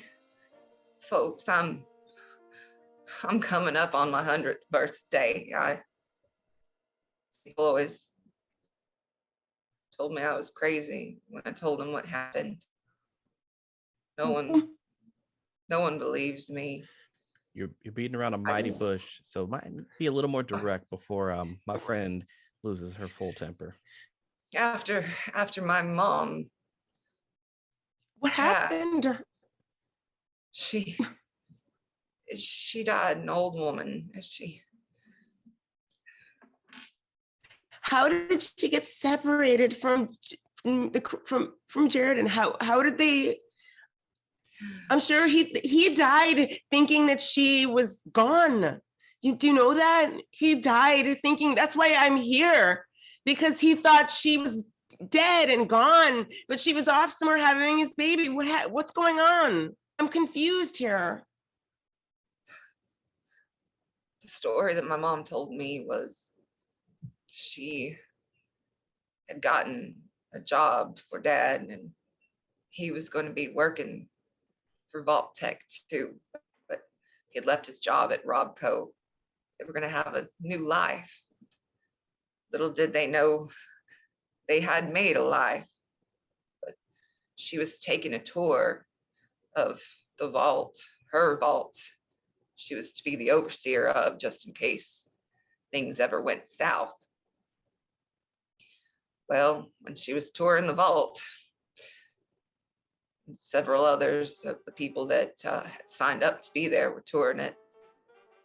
Well, that's when the bombs did fall. They sealed off the vault and Daddy wasn't inside. She tried to get communication out, but there wasn't any way that she could communicate with anybody. She held a brave face and she did what she was hired to do. She ran that vault and she made a life for the people that were in it and the security that was in it.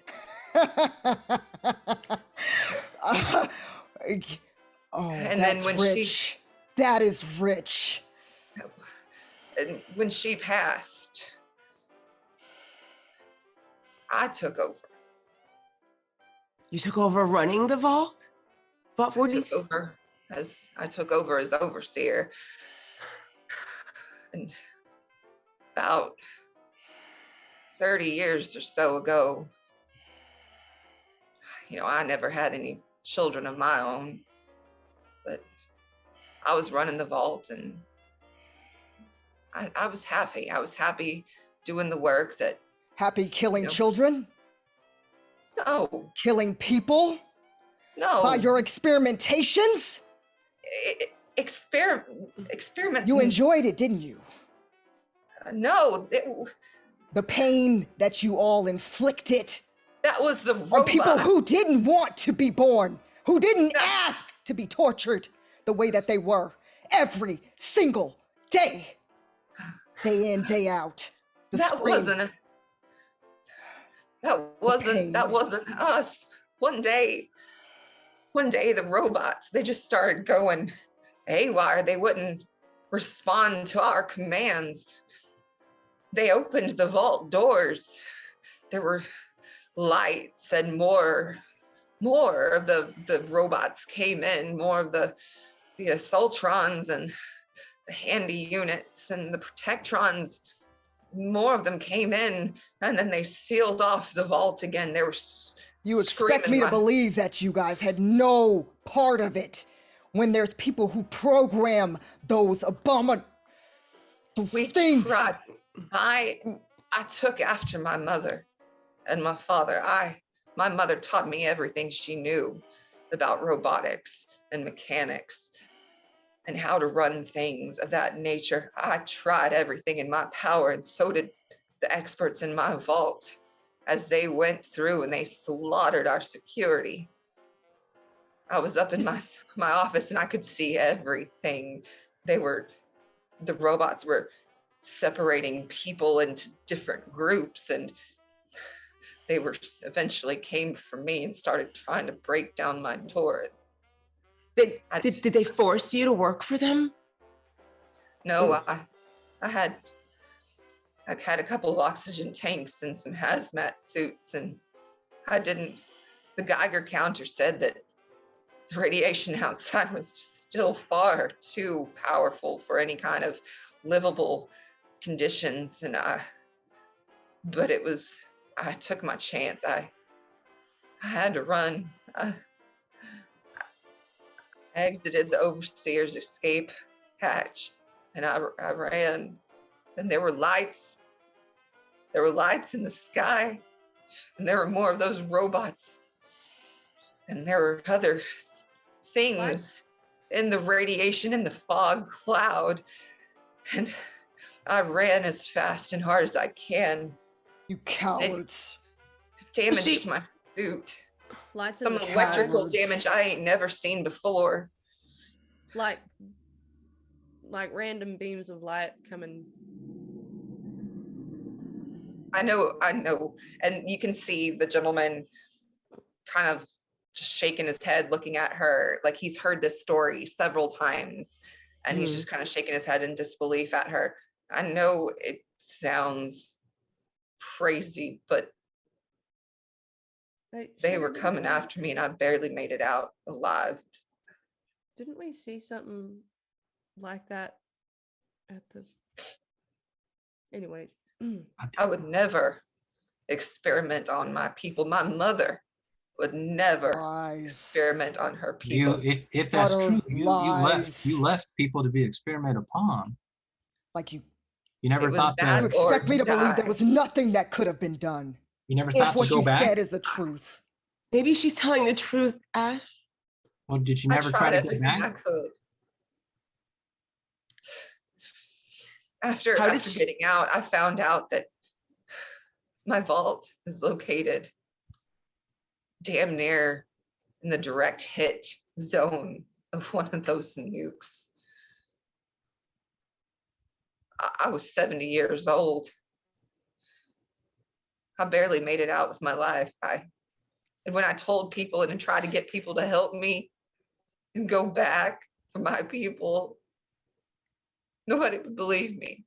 Ash, in that moment, you will see where no one has seen, just tears streaming down her face, but they're not normal tears. They're her normal, where it's that milky substance that's almost too thick to be regular human tears. Whatever table is closest to her, she will, with both fists, let out a scream that is just a guttural. It sounds like pain. It sounds like anger, all wrapped in one. She's going to break or try to almost break it in two before just bolting out of there. She's just gone. You'll see that the man, as you do that, he raises up his shotgun, looking at you in anticipation, worried. Just let her Marcus go. will at that point pull his gun out and point it at the guy with the shotgun. Yeah,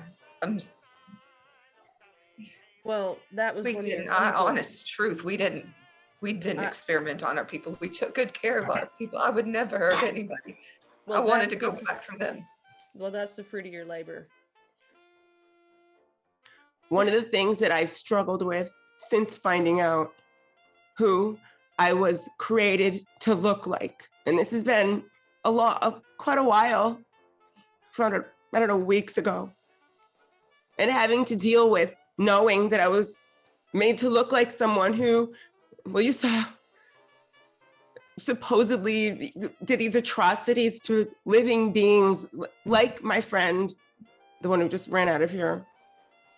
So I would love to know that me had nothing to do with what you're saying happened. Are you telling the truth? I wouldn't make up something like that. My mama was a good woman.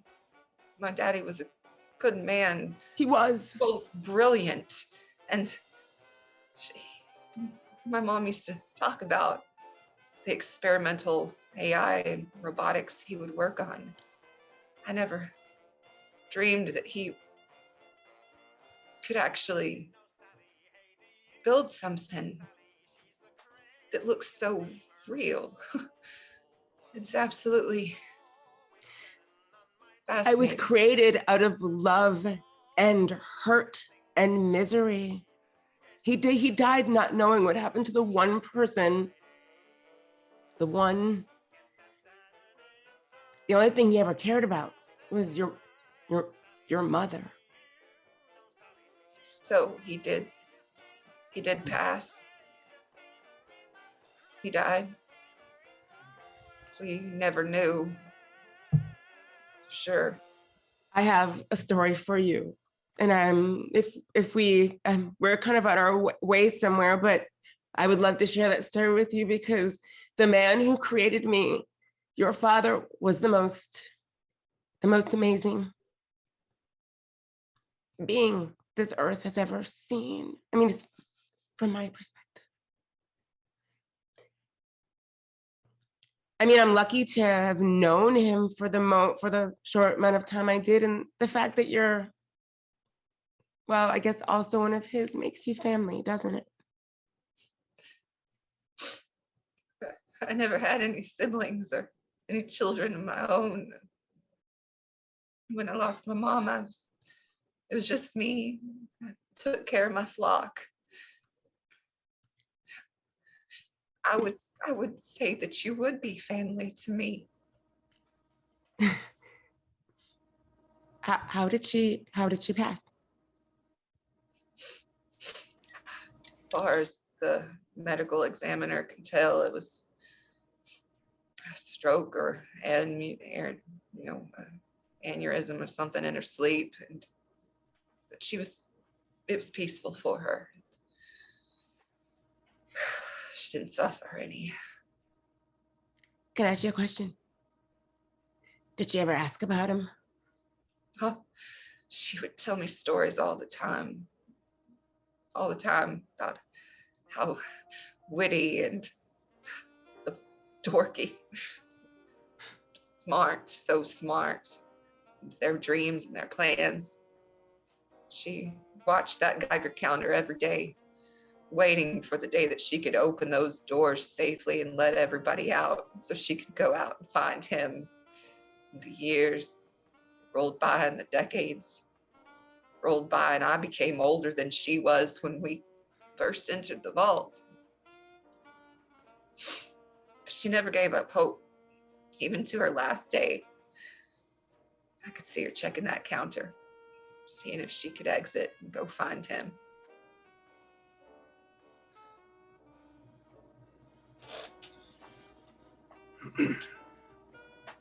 Well, I hope that wherever they are up there watching us right now, that thank you for letting us meet. Because I certainly didn't know you existed. I kind of believe that my story sort of ended with me. So I've just been a wanderer for who knows how long. So I think finding you has allowed me to close a door somewhere that I didn't know was open. Oh, maybe just open a new one. Your voice, even your voice is like her, and your laugh and your smile. He did an amazing job. You really? I didn't. That's something I've sort of carried for a while. As soon as I found out who I was created to look like, and then when I found out what she did for work, it's been a really tough cross to bear, because I'm one of my best friends in the world is the big woman that just ran out of here hurting. So I really did need to hear that she wasn't the monster that she was made out to be in our minds. I promise you, that wasn't our experience. That's not what we did.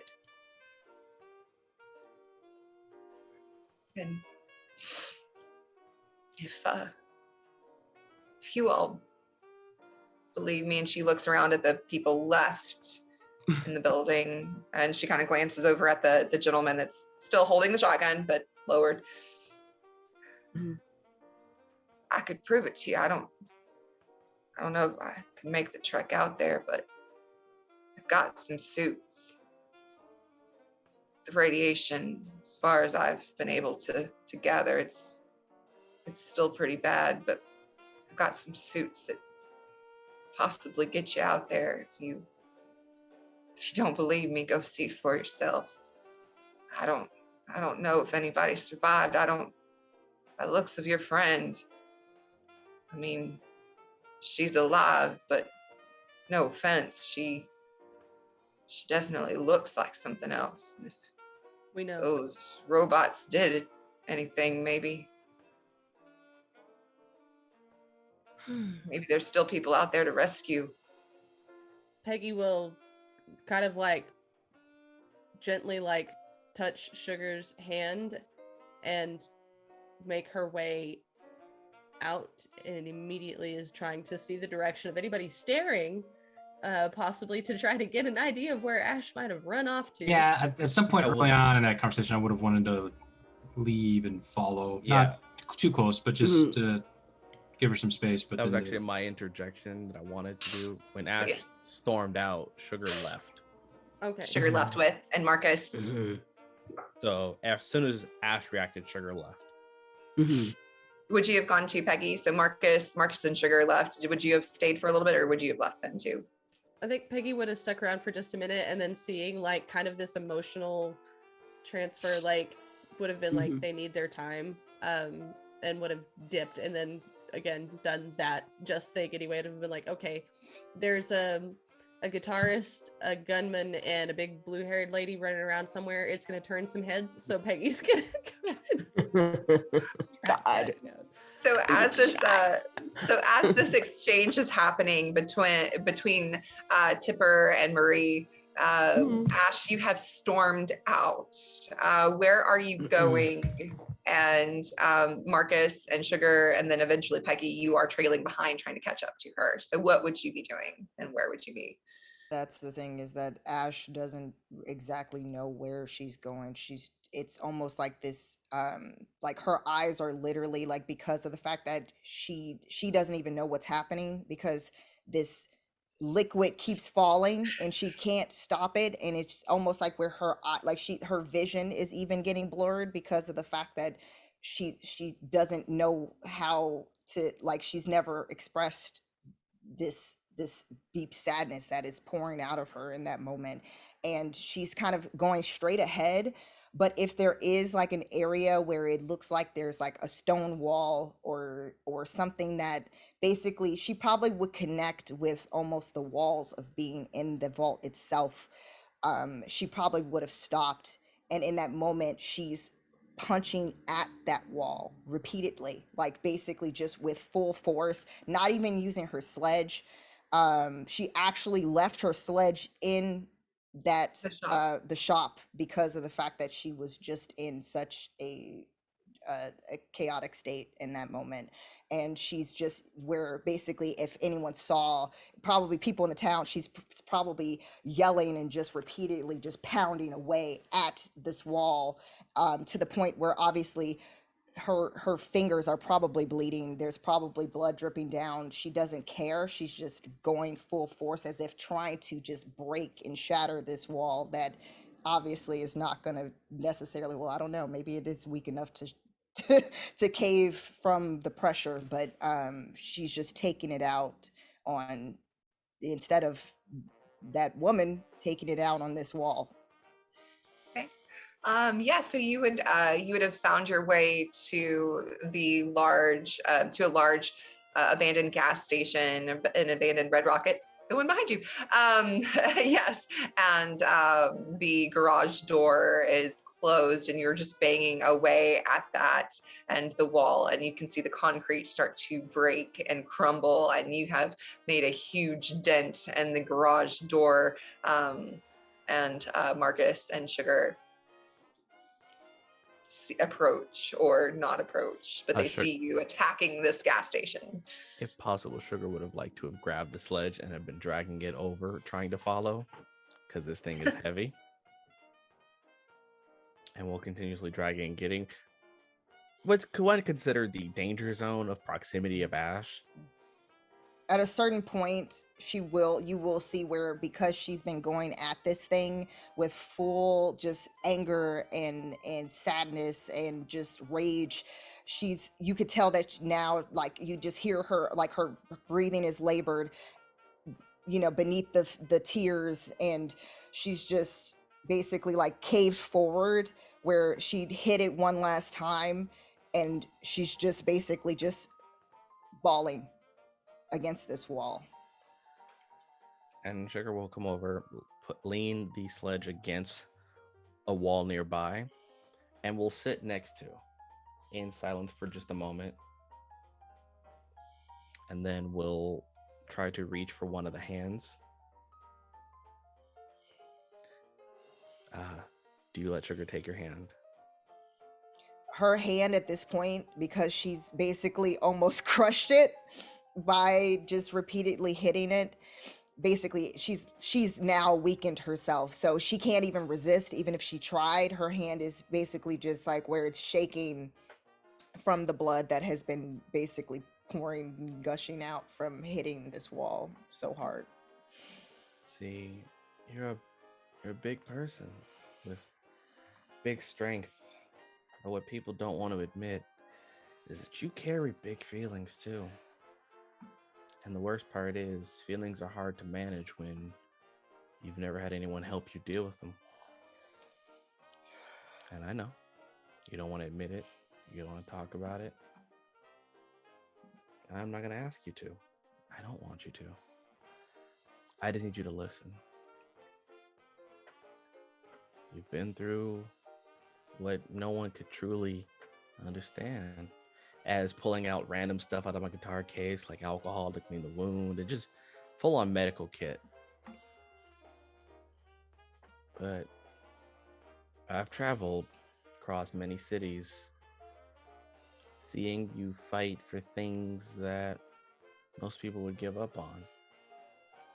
The only people willing to fight are people that have nothing to live for or have too much to die over. I get that weight. It's too much even for you. You know what hurts the most?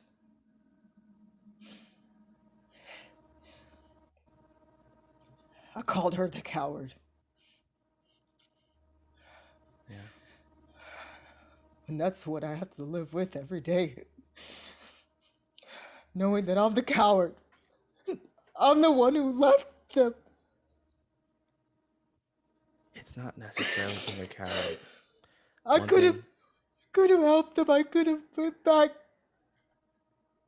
And I didn't. I didn't because I'm the coward.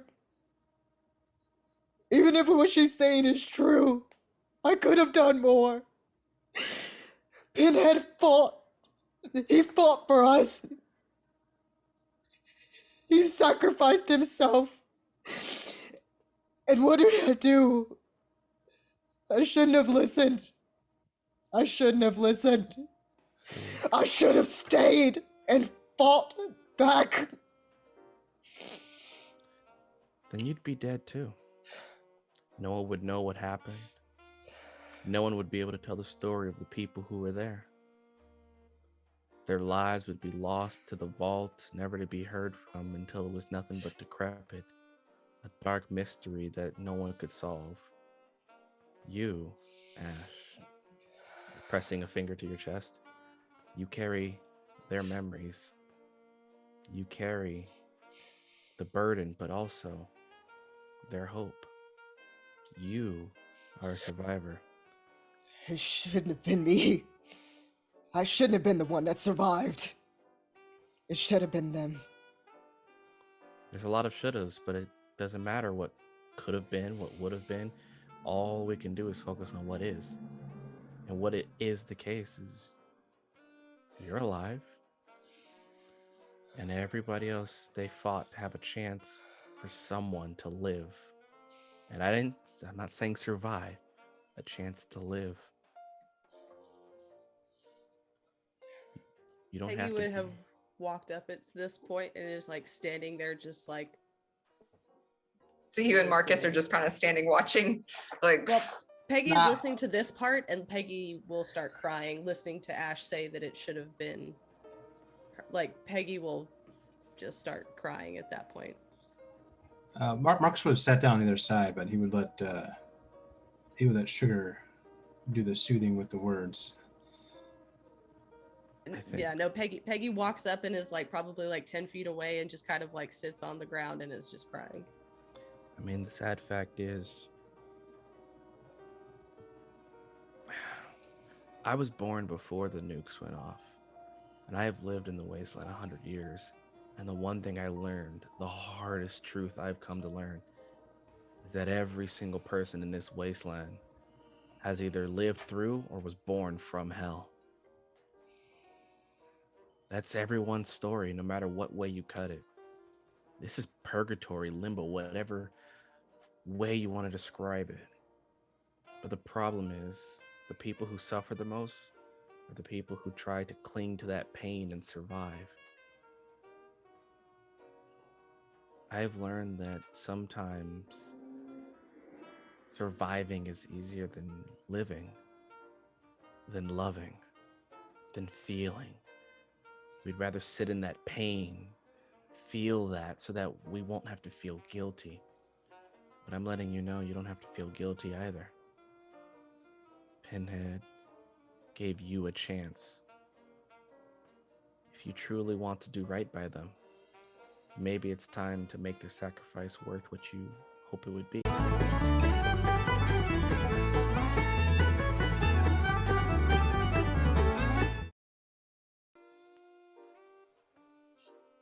So, Sorry about that, folks. just know, I know what you're hiding under the surface. You hide those nerves, and it worsens. You're worried that if you feel, it's gonna hurt.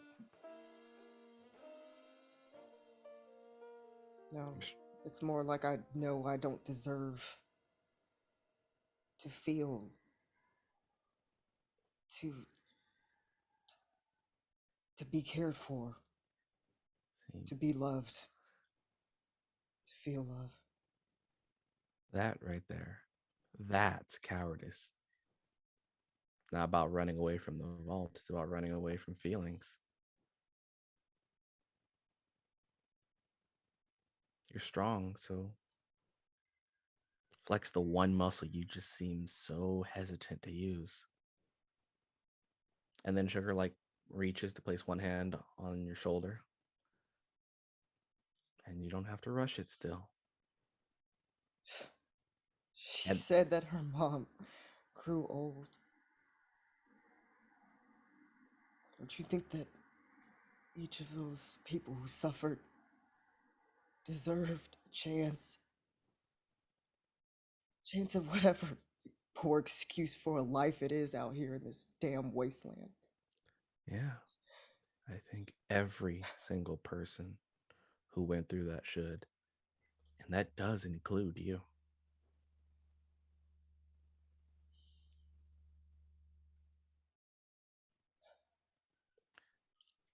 Just know, whatever you feel or say, just know that I love you, Ash. And then Sugar will pull in for a hug, spikes and all. Ash doesn't pull away. She basically just crumples. So basically, Sugar, whether or not he's able to hold her weight, because she's been barely holding herself up because of the fact that she had been crying and exerting so much energy, she literally is she just basically falls forward on leaning on his shoulder and crying, but basically full weight because her arms okay. are down. See, Sugar may be weak, but he has a strong shoulder to cry on. All the muscle is in the crying shoulder muscle. Yeah, but you feel the full weight of Ash as she leans into you, and Marcus, you're sitting on the opposite side, and Peggy, you're across from her as she's going through this emotional experience. And back in the shop, Tipper Marie looks at you.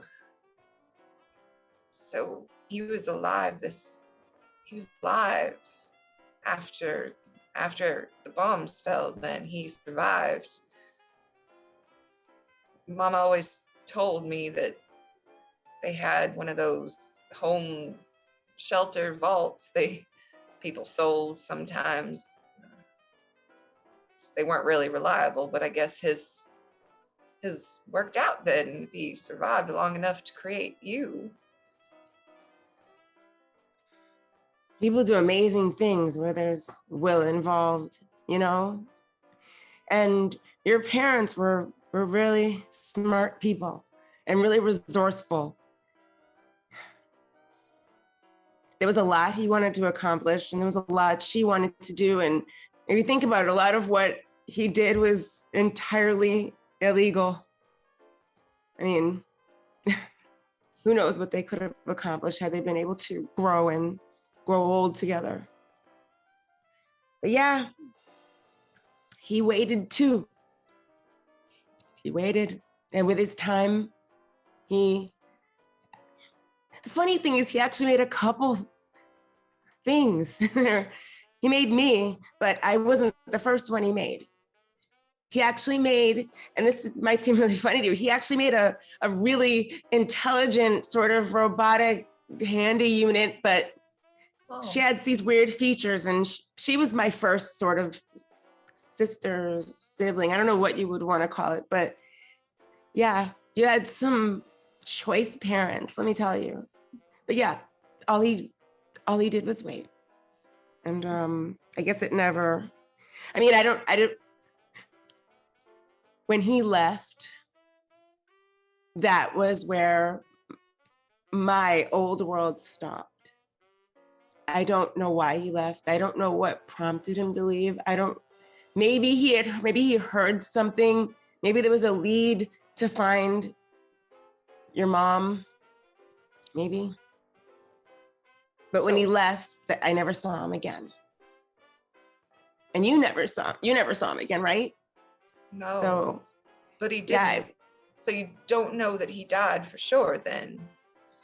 He could. Well, no. I mean, I don't know. I mean, it's been how many years? I mean, 130 something. I guess I'm still surprised I'm alive.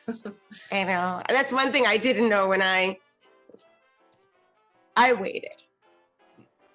I waited a long time because I thought maybe he'd come back for me. And then when I realized that he wasn't going to, that's when I decided to, I guess, go out and try to find him.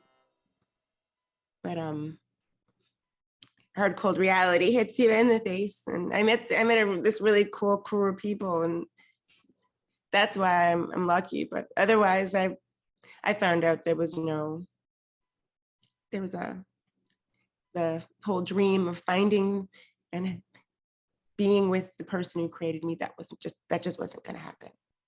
And I've made peace with that, but there's been a lot I've learned being out here in the wasteland, a lot about myself and about the world and about human beings. You guys are weirdos. Really. a lot of processing. I'm sorry I upset your friend. Yeah, she didn't, for a long time, she had a big problem with robots because of what happened to her when she was a wee super being. sort of. She was inside the vault then.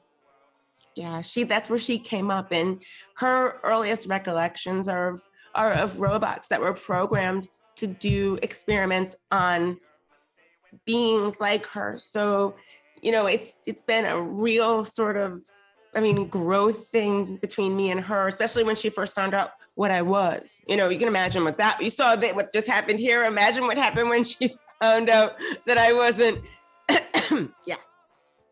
And how old is your friend? How old is she? Yeah, you do. I don't, I've never asked. I should probably ask, but I'd be afraid of being punched in the face. I'll probably. Yeah, she doesn't know if she'd want to be asked that. From inside there. Yeah. I probably know her family, her parents, and everything she considered a family, and all her earliest recollections were just torture, like extreme torture. So from what we found out in our travels was that there were humans that were running these vaults and programming these robots to do these horrible atrocities to her family. And so Your mom is what? I've met other people from different vaults throughout the years since I've been out, but some of them, they said that there were experiments going on in theirs, but we didn't have anything like that in ours until the robots took over. But I don't know what happened after that. And then, but a lot of them just came out normal. It just doesn't, none of it makes sense. Why would some people Wait a minute. have things happen to them and others not?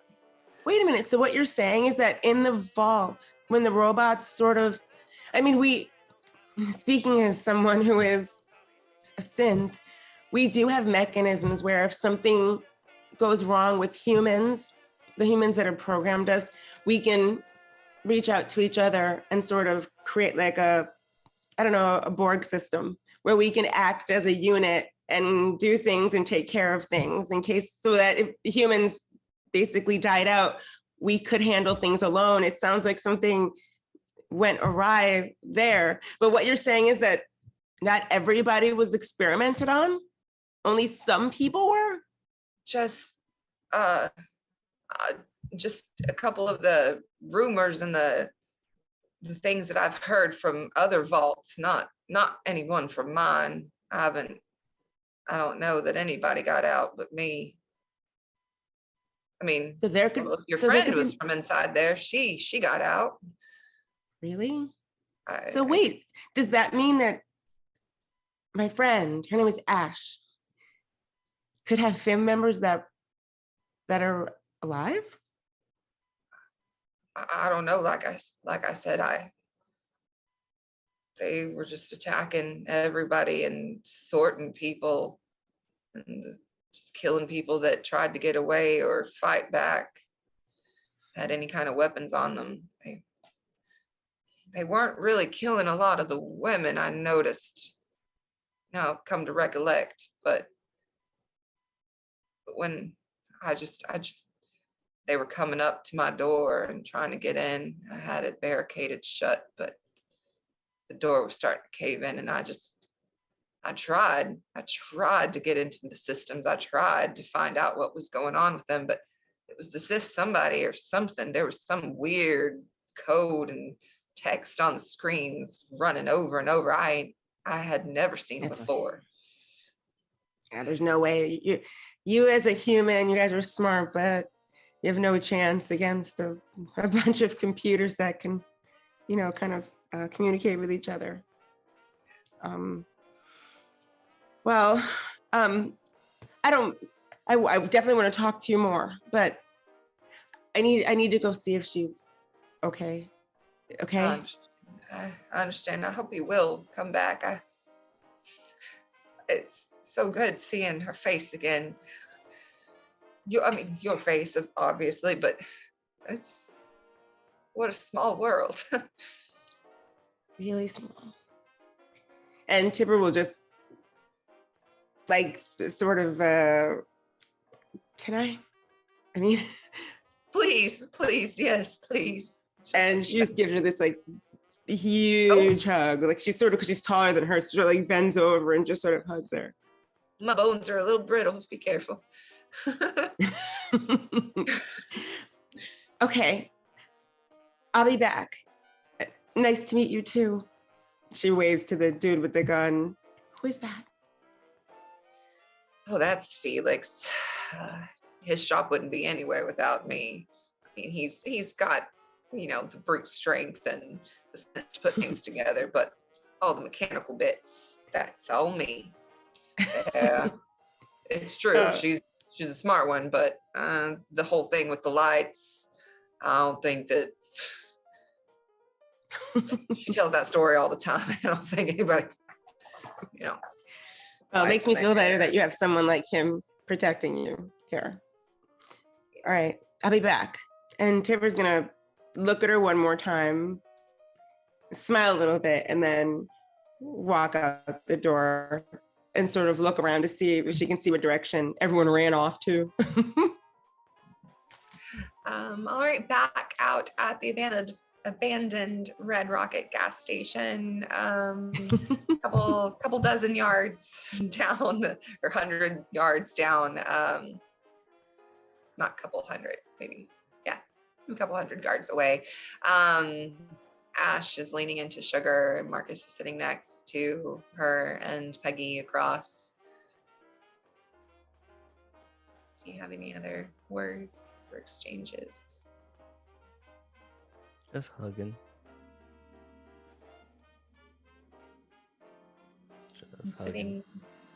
I'm sorry? Just hugging. Yeah. Real tight. Sitting in support, just kind of like in silence. Peggy is like quietly crying a little bit and like just kind of being as emotionally supportive as she knows how. Which is like, she scooches a little closer, but is still like emotionally broken and relates too much. So she's just sitting there in solidarity. Ash has stopped crying at this point, and she's just basically like almost like where if somebody was just utterly exhausted, but just using a friend as a way to kind of keep their body from falling completely over. That's pretty much what's happening right now. As you sit in silence and have these moments pass and just let the reality of everything that's happened the past couple of days sink in. The town, the settlement around you, just it continues on just a little ways off in the distance. And then you see Tipper shuffling about down the street, looking in various windows, searching, looking for you all. And eventually she can see you just in the distance, huddled, sitting in the dirt, in the rubble.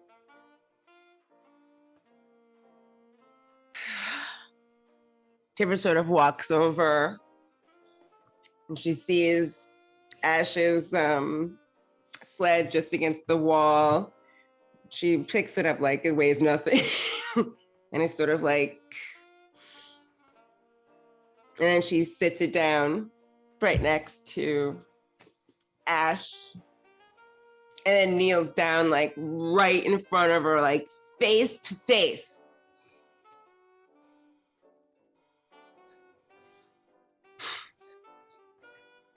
That was hard for you, wasn't it? What do you think?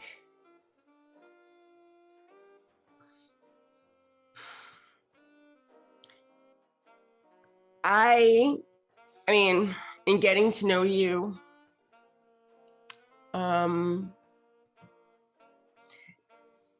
think I and I was telling Marie back at the place that I learned a lot about myself. And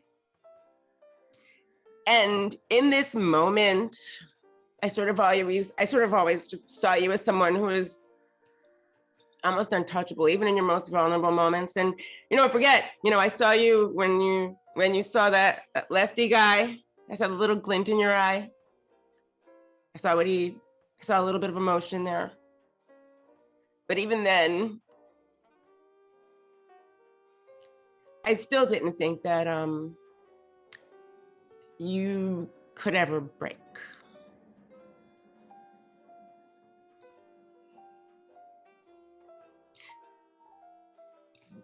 But I think today was something that just broke the dam wide open for you. Do you blame yourself, Ash, still? Of course. It's hard. So damn hard.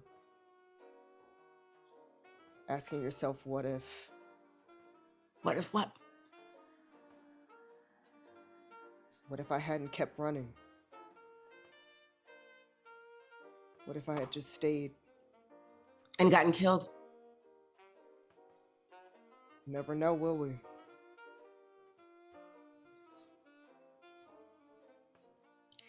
there comes a point when we have to save ourselves first, or we're no good to anyone. You did what anybody in your situation could have or should have done. I just had a whole conversation with Marie. Those robots, the things you hated, they took over. We, synths, have the ability to do that. No human has any chance against something that is synthetic and can live forever. You had to run. You would have been destroyed instantly from what she's saying. And there is no proof that your people didn't get out alive. They may still be out here, Ash, which means maybe they're looking for you too. Maybe without you realizing it, the things you did, the few things, whatever you did, saved more people or did more than you think. But you won't know, but you can't mentally give up on yourself. You're the strongest person I know. You're the strongest person all of us know here. That's no joke. I need you to believe in yourself as much as we believe in you. I fucking hate people. Me too, Peggy. I do. But you guys suck. Yeah. How are you so... You're pretty cool. How are you holding it together? You mean to tell me that this is easy for you? Me? Yes. No. But let me tell you something. The hardest thing for me was realizing that I was chasing a dream like that was basically a pipe dream. So when I was able to face that and realize that either I sat down there and gave up, or I stood up and kept walking, I decided to get up and keep walking, and look what came out of it. I found out who I was. And then I found out again who I was. And I found out I have a kind of a family member, I guess. And I thought, I gave up. I thought I had no purpose anymore. And while I'm super thankful for you guys as my family, there was a part of me that still, looked at Sugar and was like, how come I don't have, people out there that wished that I existed? Peggy, her husband, she set him on fire, and we're gonna go kill him after this, but there's still someone she belonged to. Everything that I thought I belonged to is gone. No, that's not true. Because God damn it, you're not allowed to leave me. None of you fuckers are allowed to leave me at this point. God damn it, you belong to me. Not belong as in ownership, because I don't believe in that shit neither, but I know what it's like to find missing pieces. Mine are all gone, but I'm finding it in y'all. And as long as y'all are sure, we can keep finding those pieces for y'all wherever they're at. And Ash, I fucking told you when I met you, at the end of the day, whatever you need to go get done, I am right there beside you. If you want to march back into hell, you got my gun. No, Peggy, we're not going to do that. I'm just not saying, until we get the whole picture. I'm just saying, I've still got your back. Well, from what I recall, we have a certain date with the devil himself. So we have to take care of that problem, don't you think, first? Yeah. Yeah. There's one thing she mentioned that we might want to, I know we have a couple of things on our docket to circle back and take care of. But one thing Marie mentioned to me that I thought was quite interesting. And then like Tipper sort of stands up and dusts off her knees and sort of looks at everyone. She says she has extra vault suits. Like, we can go visit. I mean, not that you would want to, Ash, but I think it's not so maybe much there a are some visit. answers. What? So I don't think it's so much a visit as well, we might as well just admit it at this point. It's kind of a raid, isn't it?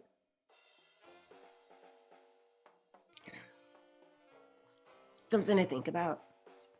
I know it isn't quite home for you, Ash, but sometimes going back, sometimes you can get some questions answered. We'll keep it in the back of our mind. But you're right, we have a dance with the devil. Been looking forward to that. Worry about the other stuff once we take care of what we need to take care of. And in that moment, Ash will kind of like slowly move her body further from, because she realizes that she's basically been like this over his shoulder the whole time, and can kind of feel where like Sugar's shoulders like trembling, and then realizes now that she's kind of calming herself down with everyone around her, and so in a very weird fashion, you see where Tipper is, you see where she lifts her body up, and Ash does something no one has ever seen her do, and she grabs Tipper by like her vest and pulls her to her, but almost like with too much force, but that's the only way that Ash knows how to give a hug. In that moment, Tipper's like this and sort of hooks her leg behind Ash. It's like, you know, when you grab someone and you try to like trip them when you grab them. She tries to like trip her and she racks them and she realizes she can't. And Ash keeps walking with Tipper like hooked onto her like this. Okay, that worked. She never went hugged in. Keeps walking, Tipper's like this. Yeah, you know, Marcus, I guess you're okay to tag along if you'd like. Appreciate the invite. I mean, Marcus, just in case for some reason, which is not going to happen, but just in case I do miss, you're a pretty good shot. It's mighty high praise. I'll try to live up to it. Yeah, just in case we have to face an army of mannequins, whatever will we do without the great Marcus? We saved y'all's fucking life that night. Do not forget. You weren't there. You didn't see the ill intent that mannequin had. It was a devious bastard. Well, based on what I saw with the mannequin, I think the pay review was a good, adequate pair of shots. So never saw us coming. I don't think it literally didn't. Yeah, literally did not see us coming. So I don't think you guys saw yourselves coming. So that's the point. That is also true. To be honest, I didn't know it was a mannequin at the time. Can we just find this dude, and I need to break somebody's skull? Yeah, you are more than welcome. In fact, I would love to watch that. I will cripple him so that you can just you know what? That's what we're gonna do. That's our game plan. We're just gonna let Ash take out all of that shit on his Get it out of your system. Well, just there's a certain Nosy Nancy, as it were, that's over back by Marie's shop, who might have heard a thing or two. She doesn't seem like the type of person that likes to eavesdrop. That's actually really smart, Sugar. I don't like the hint of tone in there that's surprising. But yeah. You're always smart, Sugar. well, except for when he blows y'all the fuck up. Lest we forget that. Just like you guys shot mannequins, no one died when I did it. So I think if you can't accept you guys made a mistake, we're on the same field now. You're not allowed to blow everybody up again. I don't know that shooting a mannequin is the same as blowing everyone up, but did anyone die from either of those two incidents that wasn't supposed to die? Near death, I think, but you're correct. I digress. You did. Okay. So what direction, where are you headed then? There was I'm that gonna go back lady to- that was peeking out of the the paint colored house place. Okay. Yeah, Ash does grab her sledge, but she's not carrying it on her shoulder like she usually does, because she actually is still technically, her hands and stuff are still slightly injured, so she's basically just like kind of having it by her side. But also too, still Tipper is attached to Ash still. And Sugar will while we're walking by. By the way, Ash, if that hammer's too heavy, I can carry it for you. Yeah. You're To funny. make a soft joke, even though you can see Sugar still kind of like limping from the part of his arm that fell asleep and his leg that's like, Oh God. You just see where the side of Ash's face where she was kind of just before so upset, she does actually smile a bit and kind of looks behind, shakes her head, and then just keeps going forward. As you make your way back to the shops, you see the woman that Sugar is describing, and she was totally, you can, when you left, when Ash stormed out, you could tell she was totally ear to the wall, like listening, and then quickly sat down and was reading a paper. But you can see that she's now, like she's kind of like looking off in the direction that you went, and sees you coming back, and she gets back and she opens up a book. She's sitting there reading as you approach her. that's a mighty fine book you're reading. I'm pretty sure it's got plenty of good information. It's upside down. Oh yeah, no. Sugar's not even paying attention to the book. He's looking at her. Oh, yeah, great book. In fact, thank you. Oh, yeah. She closes it. A lot of ruckus you were making in that in the shop next door. Everything all right? Something seemed I don't to know. miss. Did you get all the information you'd like to gather? I have some questions. So you came from the same vault and she's like looking at Ash. So you came from the same vault that Miss Marie came from? Ooh. Did you that's a see fun- the lights in the sky too? Fun She game. claims this, but everybody thinks she's crazy. You're asking a question, but first you got to answer one, and then we'll answer yours. I like the way you talk. Most Ask people do. away. We're looking for an individual, someone that may have been considered extra burned, may or may not have gone by the name variation of Charlie of sorts. That sound anywhere familiar?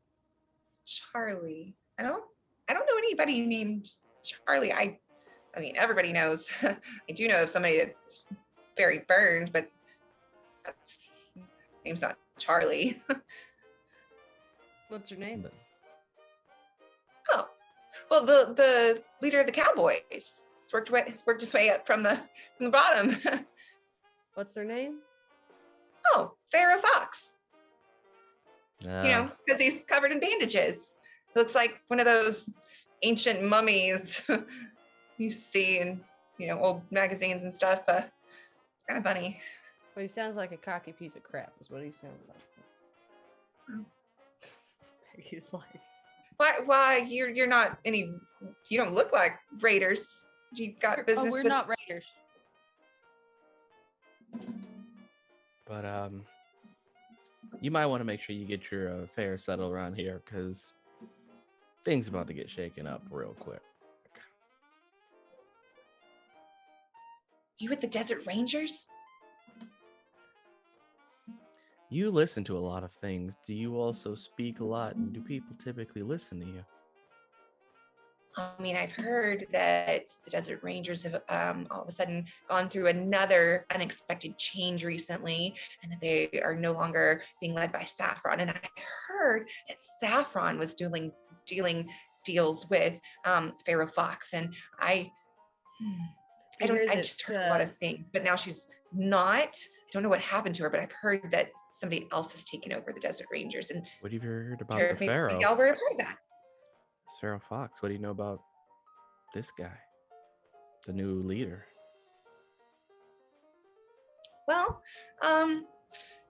showed up real bad, bandaged up real bad, and apparently he had some kind of high up rank in the Cowboys. But after coming back and almost being dead, and then he had some dealings or something with the Rangers and some other people. I don't know, but apparently he rose to ranks really fast, especially since he looks like a living dead person.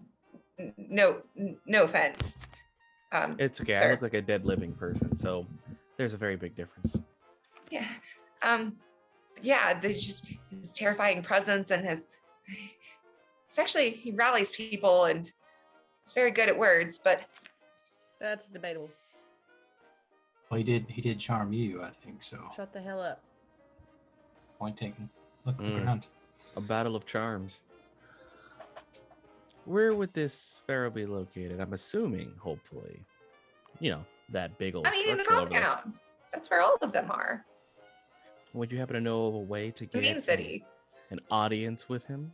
A way to actually pass all this humbug and actually get a face-to-face? Well, do you have something that he wants? His wife. His wife. Now that's a story I haven't heard. Well, you seem to talk as much as you listen, so maybe you want to get a few words to the road that His wife's heading this way out of town. She's out actually about back where the old rattlesnakes used to be. Because we were passing through, and looks like she done had her way with it and burned it down. Rumor has it she's the one that also killed Saffron, but we come this way because we're carrying word that she's on her way to kill him. Are you talking about the widow? Yep. So who do we have to talk to? She was married to Pharaoh Fox? Well, as far as she understood, apparently she thought he was dead. She got word, and she's on a warpath. She's the one that done killed Saffron too. This widow is one crazy bitch. She is. This could make for a very interesting story. She's coming here. Well, she's supposed to be on. Like I said, she's on her way out here somewhere, but I figure that's probably news he might want to hear from people that done so witnessed you want it. me to pass this? You definitely want me to pass this along then. What do you Just think? a little bit of whispers would be great. Yeah. Nothing too alarming, because then it's going to sound like panic, and that's Say not you good for heard nobody. Yeah, that somebody knows details about this widow. Yeah, A certain musician has some details. a musician, like the people from that settlement out Sunset. Yeah, we don't talk about my town. Okay. No. We don't talk about your town. No. Yeah, you spread that around, and we'll get what we need, and I might come back with a few tales to tell. Couple adventurers like you all, I bet you have a bunch of tales to tell. Well, I look forward to hearing them. Boring. Well, after what I heard, what I overheard, sounds like very interesting indeed. I want to learn more about this vault you all came out of. You help us get a meeting with this pharaoh, I'll tell you anything you want to know. Yeah, we'll take you there. All right. Do you know a place we can lounge for a bit? I think we need a small moment to Yeah, well, not only is our family shop a restaurant, we also have a few rooms. So perfect. So we'll take a few rooms in the house, and we appreciate it. go ahead and do a Do a what? do a speech charisma or barter. No, barter charisma. Sorry. That is I get to Difficulty re-roll 2, because she likes of you. my ability. That'll be 4 successes. Okay, then yeah. Well, I think that we we could work something out, especially since you have some information, and I like information. So yeah, sure, why not? I don't see, as long as you don't bring any trouble to my door. No. Oh no. Just one, and then like whistles, and you see a lady come on with Bopper on the little carriage piece that's being pulled by it. Oh, That's our Yeah. pet. that's cool. Shh. Now That's that my one little you keep, one. You keep just a little bit. So, just out of curiosity, and Peggy's like kind of like looking like she's smirking. So, what have you heard about this widow? Well, a lot. She goes around and kills people and turns people in for bounties, and apparently something awful happened to her family, or something like she burnt them all alive, I think, or I heard that they were too. I all heard killed. she even started to kill kids. I mean, raving Yeah, lunatic. well, I hadn't heard that story, but yeah, nobody really knows. Like, there's so much mystery around her, but apparently she's just like a phantom or something. So if anybody could take Hero Box down, it would probably be her. I cannot believe. So she was married to him for real? Rumor has it. I'm I gonna don't go inside, and you can continue to indulge Peggy this will. tale. Peggy will follow. Like Peggy is like walking, like kind of like chin up a bit, just kind of like, and like leans forward, is just like, and now you see why I changed my outfit. Mm-hmm. Sure. I may not have a shrine, but you know, It's okay. You can't match my ego, but nice try. that remains to be seen. They will give you 3 rooms if you would like them. That's adequate. Is there anything else you wanted to do before turning in for the day? Ash will pull Tipper aside for a second. You feel a little better? I guess I had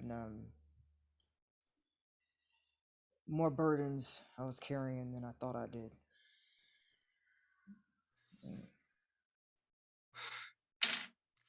I think that you hold a lot more inside of you, but I think you're also capable of a lot more than you think you are. So I think when you're faced with things that you don't expect to feel or to hit you how they do, it shows. It just comes out. But it's a good thing, because it's like the Ash that we knew before is becoming like a almost better version of Ash. And you won't be able to, I don't know, you guys don't improve as fast as we do, as we're synthetic, but you won't be able to go from Ash Generation 1 to Ash Generation 2 until your demons are faced. And you're the ones you have to just let go. But I think there's something waiting for you in this wasteland. I really do. Sometimes the things that come out of your mouth are always idiotic. But don't let that get to your head. I promise I won't. And I promise I won't try to crawl into your sleeping bag in the middle of the night. Sometimes you're warm, and your warmth actually helps my circuitry recharge faster. So it allows me to only need a few hours of shutdown. That's why sometimes you wake up and You're closer than you should be. Yeah. Yeah. I've noticed recently. Yeah. Mm-hmm. I've realized that warmth helps me recharge faster. You burn warmer than most humans for whatever reason. So It's because I'm sometimes again I'm taking advantage of it. not human, mutant, but yes, it's how I was made, so can withstand different temperatures, which means my temperature changes sometimes to acclimate to the surrounding weather. Whatever, you get the Really? I didn't know that. It's a weird thing. I don't know. I just assume because as you've noticed, and then you see Ash point to basically her bare thighs, I can Yeah. sleep like this, whether it's cold or hot. So there's that. Well, anyway. I didn't know that. Yeah. Well, listen, this whole me expressing things is new, but I'm sorry for what happened in there, because you needed that moment with, well, to confront your own past, so to speak. So I'm sorry that things got a little hairy. Don't worry about it, Ash. Honestly, part of me doesn't really have a good grasp of emotion either. So a lot of what I've learned about human emotion, I honestly don't know why I wasn't programmed to maybe he didn't get around to it. I don't know, but a lot of what I know about human emotion, I'm learning from you guys, and I'm learning like the range of it just from being around you guys. And listen, just be grateful that you're made the way that you are. This feeling crap, it sucks. So yeah, just be grateful for what you were programmed to feel or not feel for the time being. I will tell you, of everyone in our entire little family here, I think I've learned the most from you, because you run so extreme in every way. But that's probably like a really good thing. I don't know. Maybe it is. Maybe we'll find out. I can't say it's good or bad, I don't know. But I can't say the time spent with you has been totally bad, if that counts for anything. How long have we been out here? By the way, time just seems to disappear. Meld together, yeah. Yeah. That happens. But listen, and don't tell the others I told you this, but you can count me as a friend. I can count As a family. you as Yeah. my friend. Yeah. Or in this case, I guess you call it family. So yeah. Do you mean it? Yeah. Just don't raise your voice about it. Just keep that to yourself. Wait. Did you forget who you're talking to, Tipper? This synth android robot. You're calling me I always family. hope that one day you would learn how to speak in a lower tone. Yeah. But listen, whatever. This is what it is. Okay. One other thing. I need you to do something for me though. Well, obviously, because I have to process things concerning your makers, whatever, kin.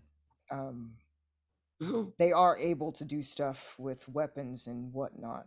So I can't very well, after basically doing damage to their shop, go in there and start asking or requesting mods to be done. But can you try to see what they can do with this?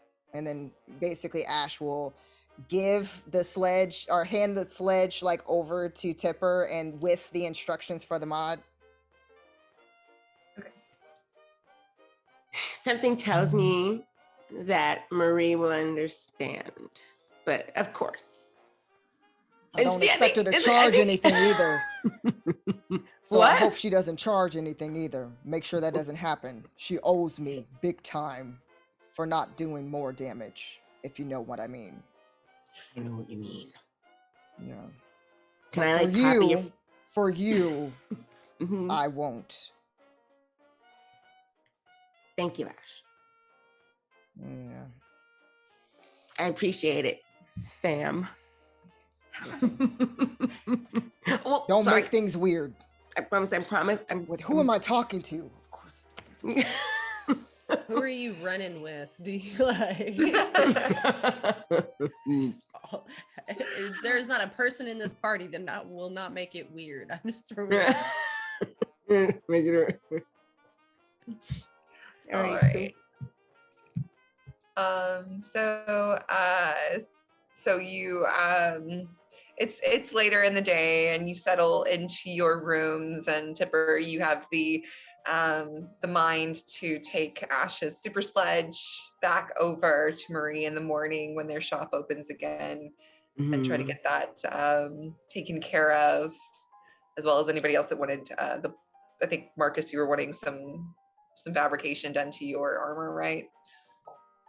Yeah, just the ballistic weave that he has in his duster.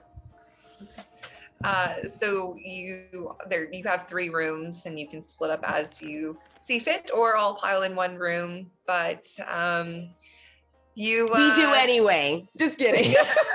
Sleepover already. No, just kidding. Every night.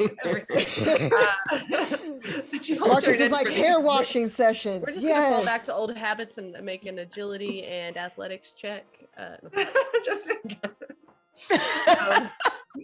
this is where we will end it. Oh yeah. The agility. Yes. This is where we will end it for the evening. So yes. Lots of information, lots of emotions tonight. Oh my gosh. Oh my God. Look, my alignment is like lawful neutral, so emotions are hard for me, okay? Very hard for me. I'm lawful neutral. I consider myself a chaotic good to chaotic neutral, depending on the day. Yep. I consider myself musically Disney. That is my alignment. I Do with that what you will. I love it. All right, everyone. My name is April Hill. You can find me at stiletto_assassin on Instagram and stiletto DM on Twitter. And of course, here Friday night in the Wasteland for, oh my gosh, this is the 4th to last episode we had. So I think if all goes to plan, which I mean, with TTRPGs, it never goes to plan. 3 episodes left. So, so see you all next week for that. I guess we will start with Ash. All right, I'll keep it short and sweet. Again, I'm Utahime. I play Ash, my beloved super mutant, who went through a plethora of emotions this evening. So thank you for bearing with me on that. And you can find me on social media at Utahime Cosplay. That's Facebook, Instagram, here on Twitch, where I should be getting back to streaming on my own channel, and Brianna DaCosta on Twitter. And catch us tomorrow. There's Casual and Valrook, who are with me for Ecrium for the Red Hair Inn. So be sure to mosey on over there for some more D&D shenanigans with the chaotic party that, for the most part, is barefoot. That's 5 p.m. Pacific time on the Red Hair Inn. Yeah, and dice more. Yeah, from Umbral Oculus Dice. So, but I will not keep this delayed. On to the next amazing cast member. Hey, Sugar, Cyrus. What you got to say? What I got to say? Sugar's who I play. And you can call me Jay, Casual. You can find me on all social media at Just2Casual, where I've reached 600 followers on Twitter. So I guess that's a thing that happened. I didn't even know it happened until someone else was like, hey. I was like, cool. You can also find me on Twitch at Casual Creativity, doing variety streaming, getting back into the groove of things, making magical stuff happen. I'm all over Twitch on other channels doing stuff, including a Kingdom Hearts experience where I'm going to play a Square Enix character in a musical rendition of things happening. So that's going to be a fun experience to go through. I'm also getting ready to do an Urban Shadows actual play with Gehenna Gaming, where I get to play a character heavily inspired by what happens if Blade met Guillermo from What We Do in the Shadows. I'm gonna let you sit with that as a mindset and have fun with that. Plenty of things coming up. My biggest project that I'm proud of is my Deep Breath RPG, the anime-inspired urban fantasy TTRPG that I am now expanding into more playtest opportunity for more people and experiencing awesome stuff like that. I'm also working with Beth Bard on a brand new, we're just calling it Project Ravenloft, who did the Gender Burnt Curse of Strahd, so you can only get an idea what's coming from that. And yeah, I'll be on Ecrium Expeditions as well, and I'm also doing other stuff that I can't think of right now. So I'm gonna stop speaking. Follow me on the social media, and I love most of you. And the ones that I don't love, it's because I love you extra. Plot Plot twist. Peggy Sue. As we all go kick his ass talking about sugar. This is where I don't love can screw up. That's not what I was gonna say. I was about to say I like less. I know less than half of you half as well as I should like, and I like less than half of you half as well as you deserve. Hi, Taryn Hackett, also known as Valrook across the socials, generally creative human eldritch entity, and dice maker under the moniker of Umbral Oculus Dice. That is UO_dice on the Instagram or ko-fi.com/UO_dice/shop if you want to go check out my new shop update, because I have dice in stock, and if you want 10% off there, enter discount code initiative and you'll get 10% off of all full dice sets, because that's a thing that I can do now. And yes, I am here on the vaults. I am here every other Sunday starting back in February for Cult Divinity Lost Homebrew Far Realms, where I scare the pants out, mostly off of casual. And then and again tomorrow I play a Monroe. This is very opposite of Peggy in most every way. Really? So, yeah, Eden is like the sweetest little thing. She still has a temper, but she's a little sweet rage monster. She loves everything. I realize we all play like a very opposite character for. Yeah. Totally. She's like, I love everyone. Corvus is like, who are you and why are you here? What time is it? What time is it? 5 p.m. Pacific. There you go. And that's on the Red Hair Inn. Red Hair The Red Hair Inn. But yeah, grab that's and enjoy the pen. Also partnered with Initiative Order. Yeah. Yep, we sponsor, partner. But yeah, and there's a giveaway on the Red Hair Inn tomorrow. Every episode we do a D20 giveaway. Things. So do the thing. All right, Marcus Cole. Gracias. Mr. Marcus. Washer of hair, doer of things. This is all true. Partaker of also true. My name is Justin. Thanks for joining us tonight. And I will end it there because, to borrow something from Cody, I have turned into a pumpkin. What? Oh yeah, it's midnight. It's pumpkin hour. Yeah, it's midnight here. That means it's like Cinderella's pumpkin. The magic ends and you turn into a pumpkin. Ronan is groaning in old man language somewhere. Yeah, that means that they've turned into a pumpkin and it's their bedtime. Oh, what? Yep. Okay, and Alicia Marie. Hi everybody, Alicia Marie. My socials are Alicia Marie Body, and I'm extremely insane, as you can tell. Let me see what I've come up. Oh yeah, like I said, beginning of the game on Wednesday, Realmsmith, 5 p.m. My bout with Deborah Ann Wall for Champions of the Realms. It's gonna be PvP. My Barwin cleric against her Barbarian Jamila. So let's see what happens. Who knows? It's always interesting. This crew especially likes PvP. So if you like D&D PvP style, you should tune in. It's an interesting thing. And otherwise, here in Vault every Monday, or at least 3 more Mondays. That's it. Is everything? It's been like, how long have we been running this game? Since over a year. 58 weeks.